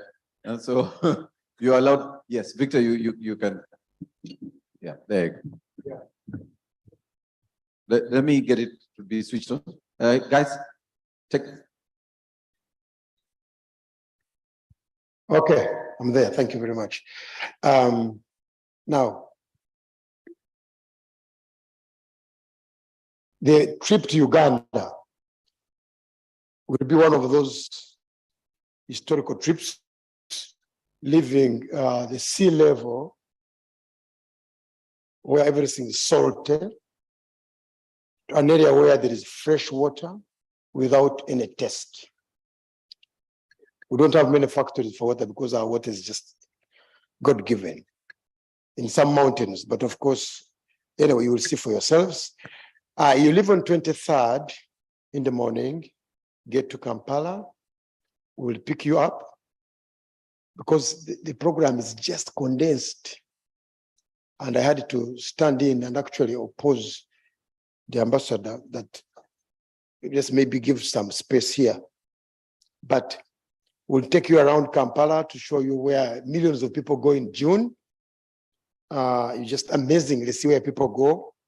Then we shall have some activities in the evening. And of course, not miss the B2B. And just those few things, and make sure that you can relax. You have a night at Fair Hotel. Our colleague has offered that accommodation. Then the next morning, we will take you to Western Uganda, driving through rolling hills, flatlands, populated areas with long-horned cattle. And then if time allows, I know some of you have not crossed the equator, but you can't avoid it, but you will definitely get into a national park and pass through and see the difference, where there's so many animals welcoming you, and stay at Mbarara town. We decided to have that short trip so that we break the journey up to Bwindi. The following day, you'll be going to Bwindi, where you'll be staying at Rushaga camp, and you'll be booked into the southern sector of that Rushaga camp, which is one of those good hotels just close to the forest, where you see, you'll be going to see the cousins. On the following day, you'll be visiting the gorillas. It's mountain gorilla tracking, okay? They are mountains which go up 2,600 meters above sea level of that region, and therefore you have to be prepared for the exercise. It is a well-organized exercise that they go with the slowest person. So it is specially organized for you to make sure that you enjoy it, because like I told you earlier, tunakupatia jaribu, to see and test for yourself. Is that right, Maurice? Kupatia jaribu, eh? I know what I mean, say that right now. Then I am sure you just follow the instructions. You will come back very well, and we'll be able to tell your experience. The following day, we shall drive you to another part of the country. Maybe if the cloud cover is not there, you have an opportunity to see the longest mountain ranges on the continent. Mountains, Rwenzori Mountains. You'll see the Rwenzori Mountains, the longest ranges, through Queen Elizabeth National Park, and you end up into Fort Potro area and stay around Kibale Forest. And then the following day, you have a chance to have an experience with our closest cousins, the chimpanzees. You know, very, very exciting. They behave like human beings. If you pay attention very well, you will be able to enjoy it. Then the following day, of course, there will be other things inside there, some entertainment, somewhat. Then the following day, we come back to Kampala and be able to meet our people. We have to meet you there and see, you tell us what you have felt like. So it's very important because I think the minister would want to know your feeling about it. Now, what do you need? These are the necessary things. It is gorilla tracking. You need jungle boots, jungle shoes, jungle shoes. I know at the cost, because of heat, because of sun, you use sandals. No, this time, no. When we go for gorilla tracking, we need shoes, safari shoes that can help you track on when you are climbing the mountains. That's very, very important. Don't come with sandals for gorilla tracking. You'll be embarrassed. You sleep off at the mountain. We don't want to look for airfare. I mean, the first aid to come and pick you up to here. The second thing, you need warm jackets, because the other side is, you know, the higher you go, the cooler it becomes. The air is very clean, but cold. It can get cold. You need to be very, very careful, because you have been living here, which is warmer. When you get the other side, it is, you need a warm jacket. Even sometimes have a lot of wind. You might find it difficult. So you need to have warm jackets and warm socks. If you don't have them, please buy them now. And then long sleeves. Because you see, much as you're in East Africa, you live in a different part of the East African, you're talking about uniqueness. You live in another country. The insects of Uganda in between the forest might not know you. You know, for me, because I've come here for the second time, now the insect bites here don't bother me now. My bloods now use it. So you have to go with long sleeves so that in case you, even if there are plants rubbing on your skin, you might get some cherry. So you need long sleeves, like long sleeves to help you go into. Then you need a backpack. A backpack is very important when you're hiking for the gorillas. You put in your packed lunch. We give you packed lunch. And we make sure you take some food.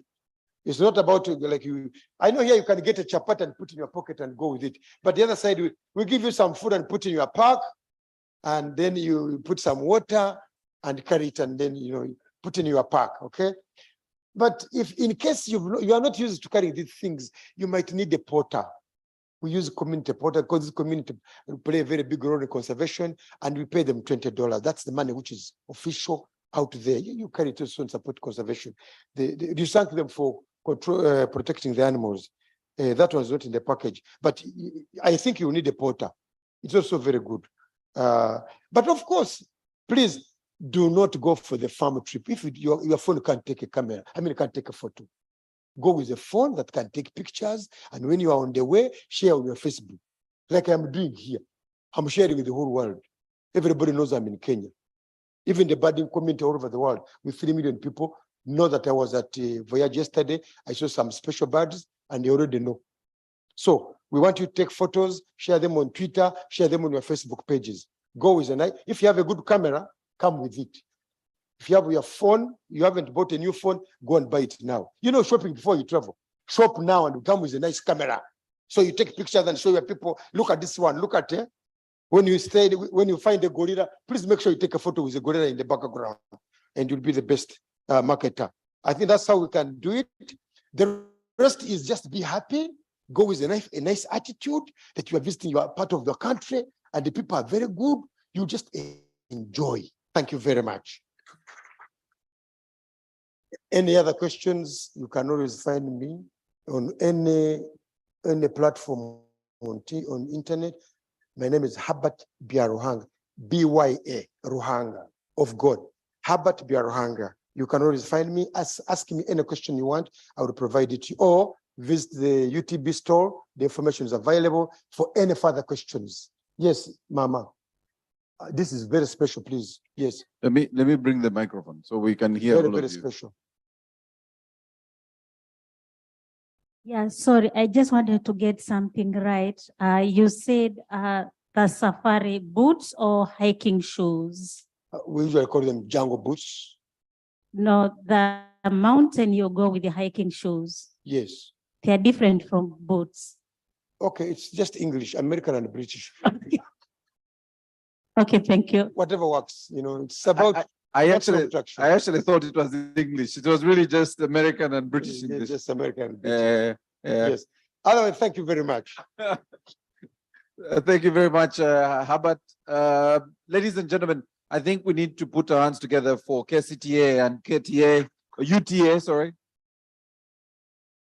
We want to thank both Herbert and Victor for leading what should have been a very difficult space this afternoon, but became very interesting and highlighting. But there was something raised earlier, and I thought Victor and Herbert, you will need to find a solution to that, and maybe speak to this in your February resolutions based on the timelines they've given us. These briefcase tour operators, the guys that are destroying the industry, the guys that are ripping off your potential clients, and also ripping off the hotels, right? Of the would-be excellent, clients. I think you will need to find a resolution and a partnership, and in terms of regulation with the governments of Uganda and Kenya on how to address the issue of the fraudsters in the industry. And it's not just here. I discovered it's clearly a business everywhere, and some of them have been banned in some places, for example, Dubai.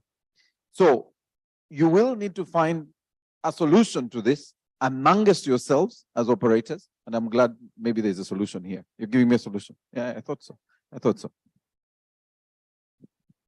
CATO members all over Kenya, you can check on the website. At the moment, we have about 380 or about 400 paid up.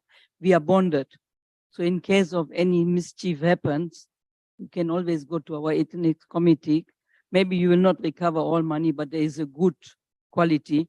And also we have an ethnic standards committee, which in case there is a dispute between two, they will listen to both sides and then you can do. So you should look for somebody who's bonded from Kenyan side. I don't know about the Ugandan, but we should have some mutual understanding maybe between the two operators and there. But I just wanted to bring attention to the Ugandan operators who are maybe not aware that we have a bonding chain since the last, I think, 8 or 10 years now, where whoever is a paid up member of CATO is bonded by an X amount in case of any mischief. I think there's, for CATO, there's classification of tour operators according to their turnover. And also, secondly, it's important also for Uganda and Kenya that we check what kind of turnover is a tour operator handling, such that then you don't give somebody a huge business which is beyond his capacity and resources, such that then, at least to save people from this kind of fraudsters, it's important to identify tour operators according to their turnover. Either somebody should show his audit to the committee or who are vetting the legitimacy of the tour operator. So it's important that people check the turnover, what kind of business the tour operators do. Otherwise, then there are a lot of jokers in the industry everywhere. All right. So the onus is on you guys as operators to, again, in your industry, be able to have, this verification mechanism. Twitter verification has become a big issue now with Elon Musk, but a verification mechanism that allows a client be able to identify the fakes from real. Yeah, that you're able to protect your clients, because what's happening? Some of these guys are opening very nice websites, and they have very nice social media accounts. Well, I've lost money on. And it's difficult sometimes to tell the real one from the fake one. And that's where you need to help us. For us, we are innocent guys. We go online, we see nice pictures on someone's social media site. We go in, we pick the phone. They're very courteous. They're so good. They take you through the exact protocols, or let me send you the packages. They even reply. The next time you try and get in touch, it's actually off. All right. So you will need to find ways. Herbert, yes, you want to? Let me quickly respond to that. Ladies and gentlemen, we cannot live in the moon. We as business people, we must be very careful and understand or appreciate that is the growth. Okay? Sometimes the one you call quack is just the business is SME.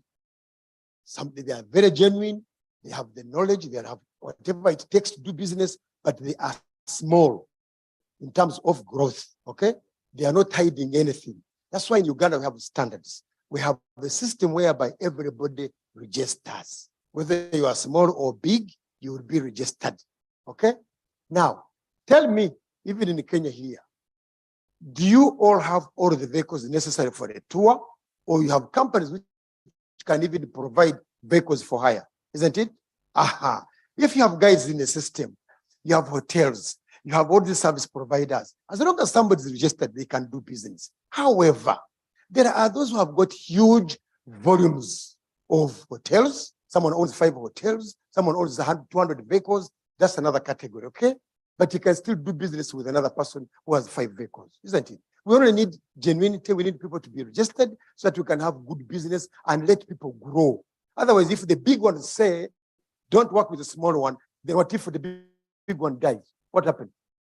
We have to let growth in our sectors.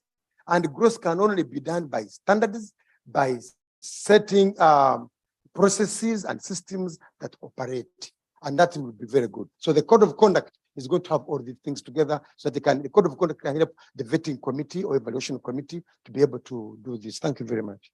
I like this. There should be that code of conduct. But what we were speaking to Hubbard, and he's not necessarily the small and big. And I think the SMEs are some of the biggest drivers of the industry, and we will really need to support them.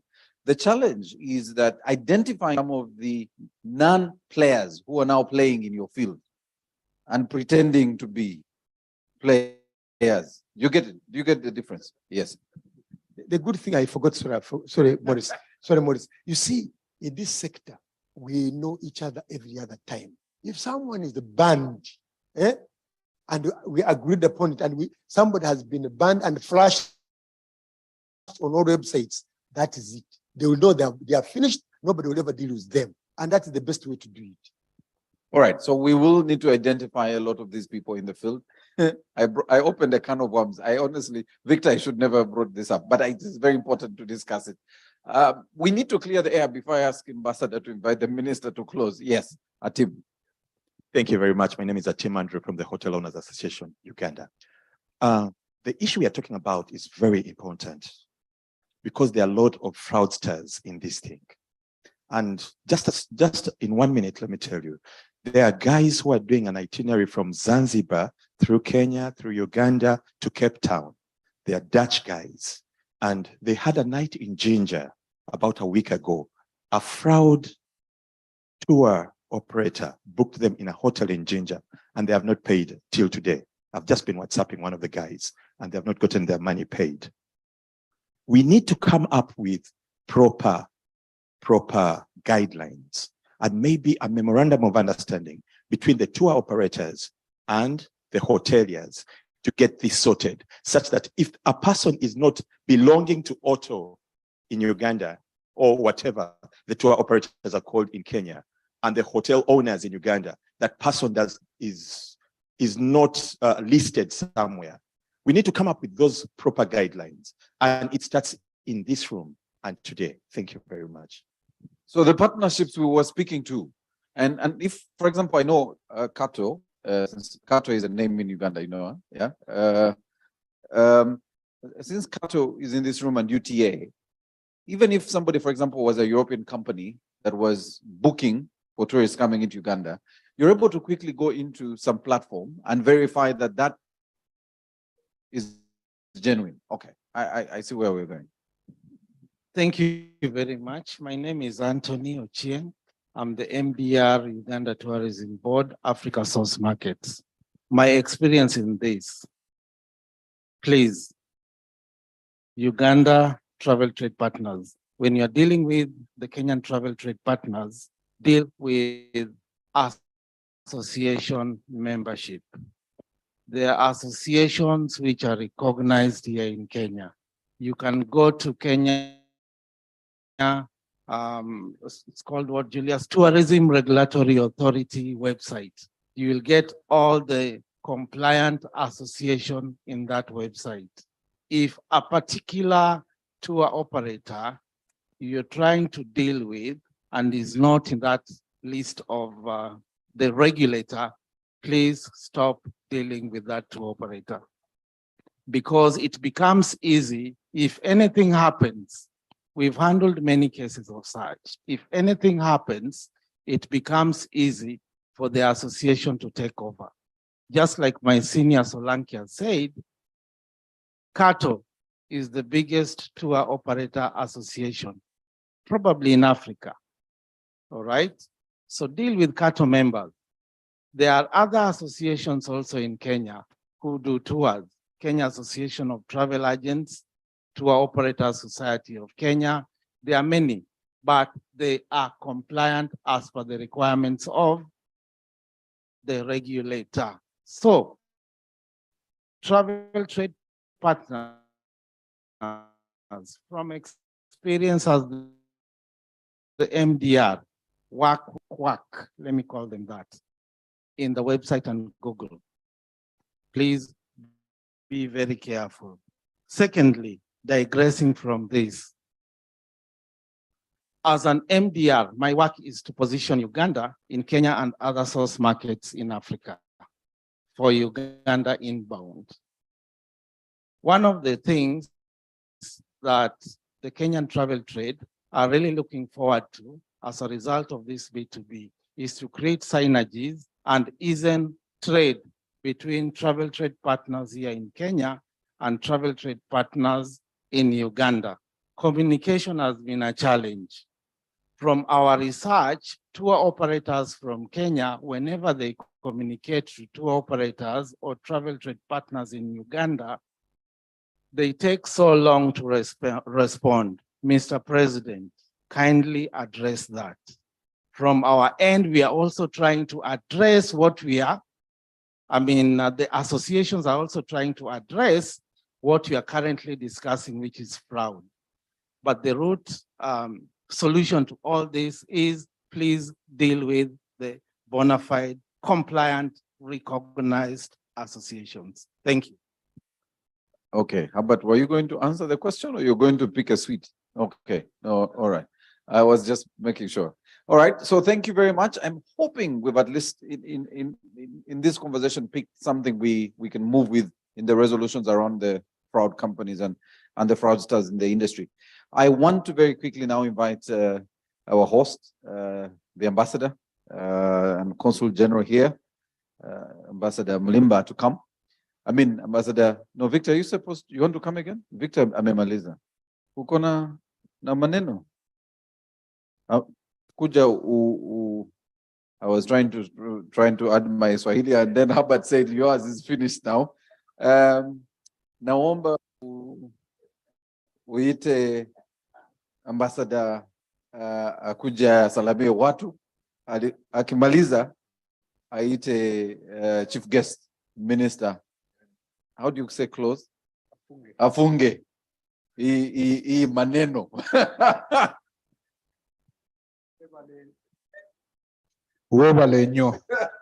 Thank you.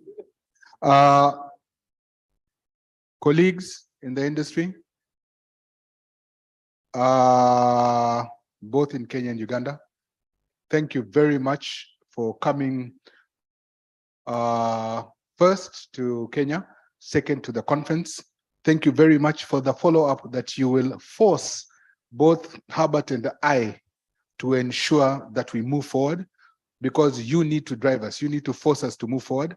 Thank you very much, Kwena, for asking a question that insists that we have timelines to this, otherwise it will just be another conference that wasted a lot of time. Thank you very much for everybody who has come. Also, a hand of applause to our to Morris here, our moderator. Thank you very much for the way you led us. And as I finish, I just want to assure you all that this will work. It started long ago, but now we are moving steps. And the good thing is it's easier now to deal. You know, when Tasneem was talking about 15 years ago, communication was not as easy as now. We've got all the email addresses. So the importance is that we will keep you informed of what is happening. That way you can keep us in check, because we promise you we are going to do something. It is going to be in writing, and you can ask any of us at the top of an email, you lied to us, or how far have we gone? Thank you very much for coming. It's now my humble, Oh, my pleasure. It's now my humble pleasure. Humble pleasure. Okay. No, it's now my full pleasure. Okay. Niite ambassador wetu kutoka hapa Mombasa. Your Excellency kwa Kiswahili ni nini? Excellencia wako. Akuje atuambie mambo. Karibu Excellencia wako.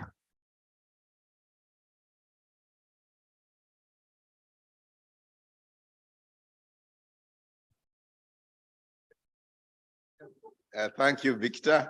Thank you once again, and thank you, Maurice, for always partnering with us in these activities. Honorable Minister, distinguished ladies and gentlemen, as we were preparing for this conference, I kept referring and reminding my colleagues, especially the Christians, about a story in the Bible.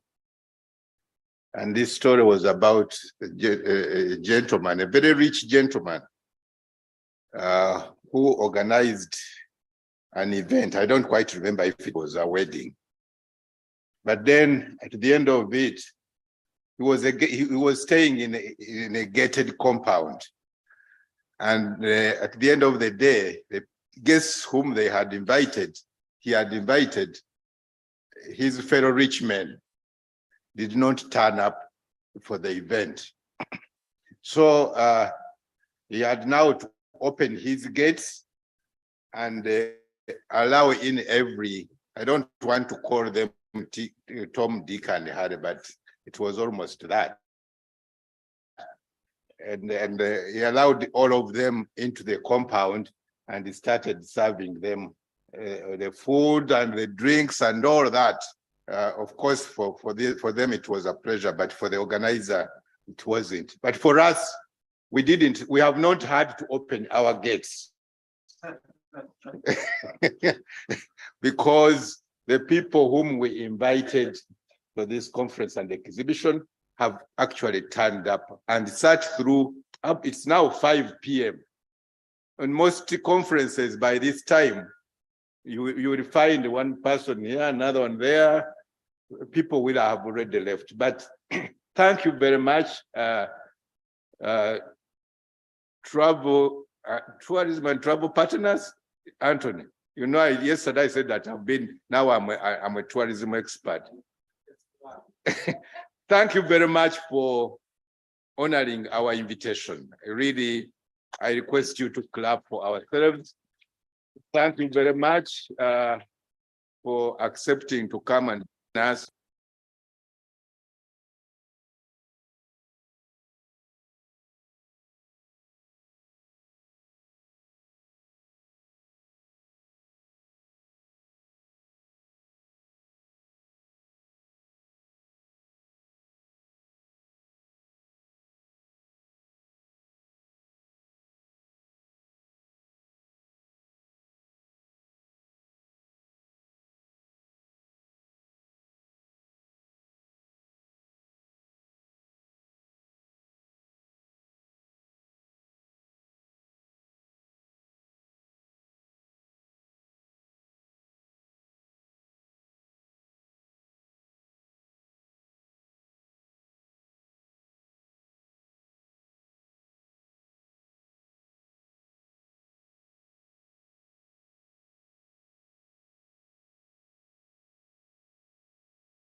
But there are those things that we have discussed that are within our capacity as the private sector to implement.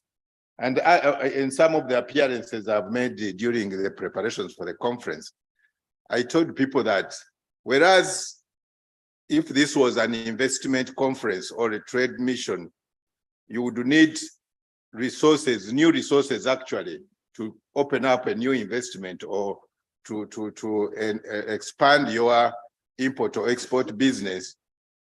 For the tourism sector, you actually already have the infrastructure. You don't need to put in additional resources in order to start this cooperation or between Uganda and the Kenya coast. You already have all the infrastructure. So why don't we start with those low-hanging fruits to implement the resolutions that are within our reach as private sector? Why don't we, like the gentleman here was saying, the timelines, so that if we are to have another conference, I'm not sure we should have another conference about the same thing. But the private sector can tell us, you people come and we report to you. If business between Uganda and the Kenya or the Kenya coast was $200,000 or is currently $2,000, $200,000. If you called us back, or if you encouraged us to convene again around the same time next year, and you told us, you people, we have an MOU, we have joint packages. Out of these joint packages, we have been able to generate $1 million out of this cooperation. And this time you don't even have to look for sponsors. Out of what we have got, we are giving you back $100,000 to organize another conference. Thank you for clapping for that. So really, for us, especially my team at the Ugandan consulate, I think I should introduce my team at the Uganda consulate. And I'm deliberately using the word team because we are indeed a team. Sometimes they attempt to call me a boss. I told them, I didn't come here to boss anybody. I came here to create a winning team. And I think we have succeeded in creating that winning team. Juliet, the accounting officer counselor, please stand up for recognition. Dennis Nokraj, the first secretary, political officer, political consular officer. Moses, second secretary, public diplomacy. Is he inside the hall? Solome, financial attaché. Miriam, administrative attaché. And our local staff who are inside this hall: Robert Mugerwa, Pamela Nimurunji, Esther. Some of them are outside. Dennis, we have another Dennis, and then we have the support staff who are outside. So this is the team, and for me, I call mine a winning team. Thank you so much for being having such a strong team. We are a winning team. We shall continue to win. And thank you, KCTA. Thank you once again for accepting and believing in us. When we started off this, we were not sure we would pull it off, but because we created the right partnerships, thank you for believing in us. Our partners in Uganda, you know, at some point, I was talking to Alex Mujungu. Where is Alex from Uganda Airlines? Alex, thank you so much. Really, Uganda Airlines and Peji, the country manager for Uganda Airlines. You know, people flew to Mombasa on a group fare of $250. And people were wondering, Ambassador, how did you manage to pull this one off with the Uganda Airlines? And I wish you could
Good evening once again. I am glad to come back to this podium, and I wish to start by congratulating all of you. I want to thank you for the engagement. I think I cheated myself by being away for a short while, not to have listened in the discussion. By the time I came back, the engagement had gone up to another level, and I have enjoyed every inch of discussion which I have had here. The design and the strategy of economic development agenda in East Africa, all the partner states of East Africa, is such that we agree to a private sector-led economy. I have had the discussion and emerging issues which appeal to policy direction and policy correction where necessary. I have picked notes, and I would like to encourage the Secretariat not to go shy. The appeal for policy reform, redirection, and correction should not be a very frail one. It should be quite firm, because you are the drivers of the economy. I want to promise in this forum that what we have picked will go all the way to the Council of Ministers at EAC level, and we will use our skills of persuasion in line with the correct way to make sure that it reaches the summit, and we must align the tourism sector in East Africa.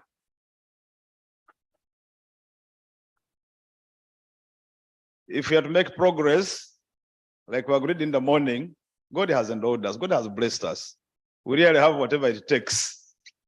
The investment should just be our own intelligence and how to use what is available to make money, to progress. But that comes along with a few sacrifices, which are not very costly in any case. But I want to say that so far, we're on the right trajectory. And I would like to call upon you to go back and look at the statistics since we began, especially at the commencement of the East African Single Tourism Visa, which has had a number of challenges, but at least create a platform for engagement. Look at the graph. I've been looking at the graph. We have trended quite well, albeit the challenges, but I know if we put into action the outcome of this engagement and also persuade the policy framers to make sure that we do corrections to meet the desires of the consumers, we will do the best. We will get there. The sky will be the limit. I want to wish you very good progress, very successful progress along your planned journey as you come to Uganda and as you plan to implement what you have planned. I know many people have been talking about when we come back next time. I will demand that when we come back, I think we need to make this forum an annual one. Yes, we need to make it annual, so that we keep track of the progress which is registered and also commit ourselves to ensuring that we implement whatever resolutions that we come up to. But next time I will demand from Ambassador, wherever we shall be, whether in Kampala or here, that we come up with a demonstration, statistical demonstration, to see really how we are progressing, so that everybody is able to appreciate that when we started, this is where we were. Along the journey, these are the challenges. This is how far we have gone. But if we did the following corrections, would be much far. You'll be impressed and you'll be pleased. On my part, I'm encouraged. I also wish to encourage, and I must congratulate the team in Mombasa, headed by the ambassador, and encourage you to do more. Don't feel like, don't think that what you have done is now enough, you relax. No, every day that comes along with its own challenges. Every other day, when people think about ideas, they want to go and benchmark elsewhere.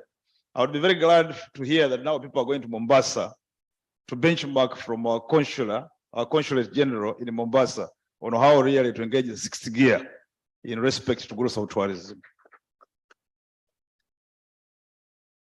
I will send a message to your colleagues elsewhere that since we took on commercial and economic diplomacy as a priority, they should benchmark from you and ask for tips. Because so far you have done so well. Elsewhere they're also trying, but I think they need to pick it up from you. And I know if they borrowed from your experience, would do much. I can't want to stop talking when I'm in Mombasa, but I must stop. I want to thank all the participants. I want to thank Boris has been a very good MC whenever we come here. But I want to encourage him to continue speaking more Swahili. For him, he wants to undermine himself, but on a scale of 1 to 10, I think you're about to cross. You're about to cross the middle. That's ranking by Ugandan standards.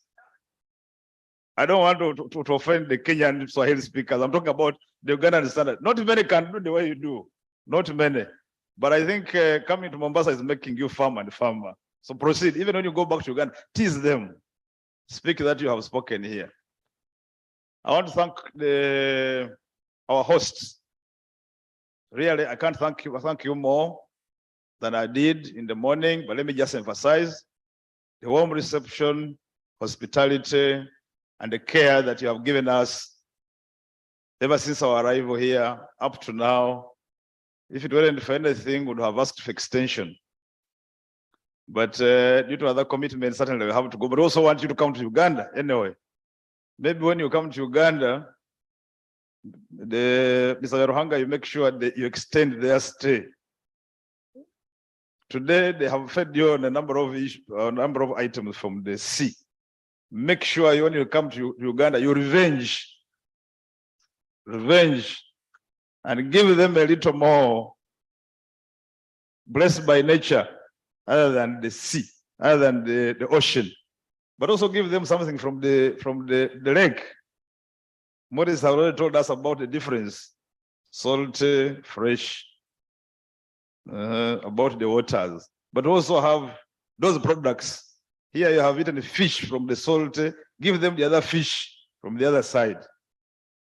Make sure when they come to Uganda, the delegation from Kenya should not feed on what is common in Mombasa.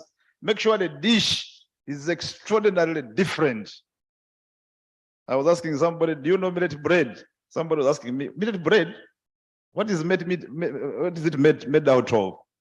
So when you go the other side, one of the dishes you should give them karo and a shawe. And if you want them to eat, don't serve another thing. Serve them on that one first.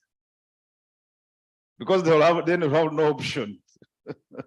Then they will come and have a tale of Ugandan beauty. At policy level, we are really encouraged and we commit to making corrections, policy reforms. Nataka kuhakikisha kwamba yale matokeo ya kongamano hili itaelekea mpaka kwa jukwaa ya sera. Tuko pamoja? Sio ya jumuiya ya Uganda peke yake, lakini itaendelea mpaka kwa jumuiya ya Afrika Mashariki. Huu muungano sio wa mchezo na matokeo yake ni matunda ile tamu kabisa. Na kwa hivyo tuheshimu matokeo ya kongamano kama hizi na tuendelee na kuunda kongamano zingine ambayo matokeo yake itaja kusaidia kama watu wa jumuiya ya Afrika Mashariki. Na kwa hayo machache, wacha nichukue huu fursa kwanza kabisa kusema Mungu mwenye ametujalia kuja hapa tukiwa wema na bado uhai wakati huu, aendelee kutulinda usiku wa leo na aendelee kupatia baraka kubwa mno kwa jumuiya ya Afrika Mashariki, marais wetu Rais wa Uganda, Rais wa Jamhuri ya Kenya na marais wengine wote wa Jamhuri ya Jumuiya ya Afrika Mashariki. Na kwa hayo, wacha nichukue hii fursa kutangaza kongamano hili kufungwa kirasmi.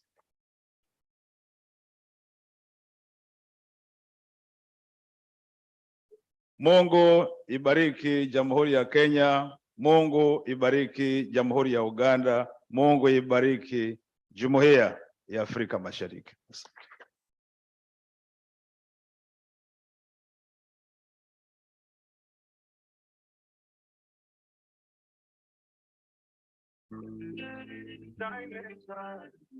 All right, you may take your seats, ladies and gentlemen. Our chief guest, thank you. Thank you so much, Asante Sana. I am really happy that it was you, first of all, and that two, you did the honorable thing and closed in Swahili.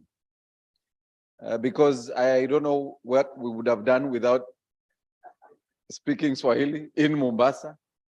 And so I'm honored that we can walk back saying we came, we spoke some Swahili. So you've represented all of us. So even if I walk away with my 1%, I will know you represented us. So a couple of things, two things.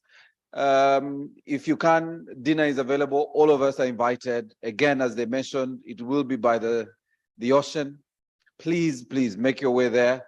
Victor, I didn't hear the time. What time are we starting dinner? 6 p.m.?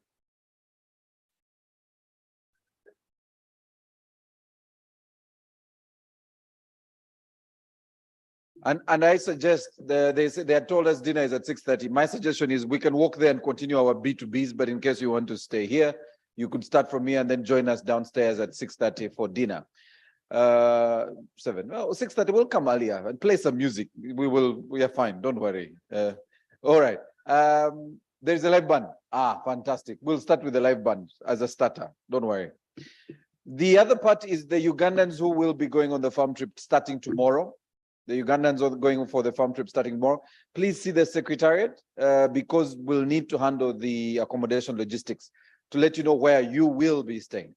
So the team at the back will be waiting for you. Juliet and the Ugandan team, they're staying back. Yes, they're staying here. So those who are going on the farm trip, the Ugandans, you can stay in the room. I guess you still also have B2Bs, but do contact any of the secretariat teams just to let them know, because there is that piece of information we want to share with you and you to share with us. All right.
Thank you very much. B2B is going to start. The Uganda tourism or tour operators, the Uganda tour operators, please meet the Kenyan team here in the middle, the center where the table was. The Ugandan team that will be staying at the conference again, please check with Juliet and the team, right, Juliet, please, and the Secretary of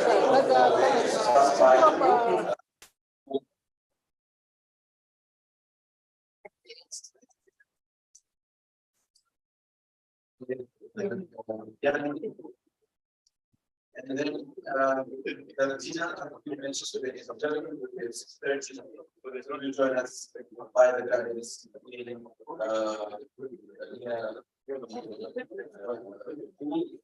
Private pool. So see you at 6:30.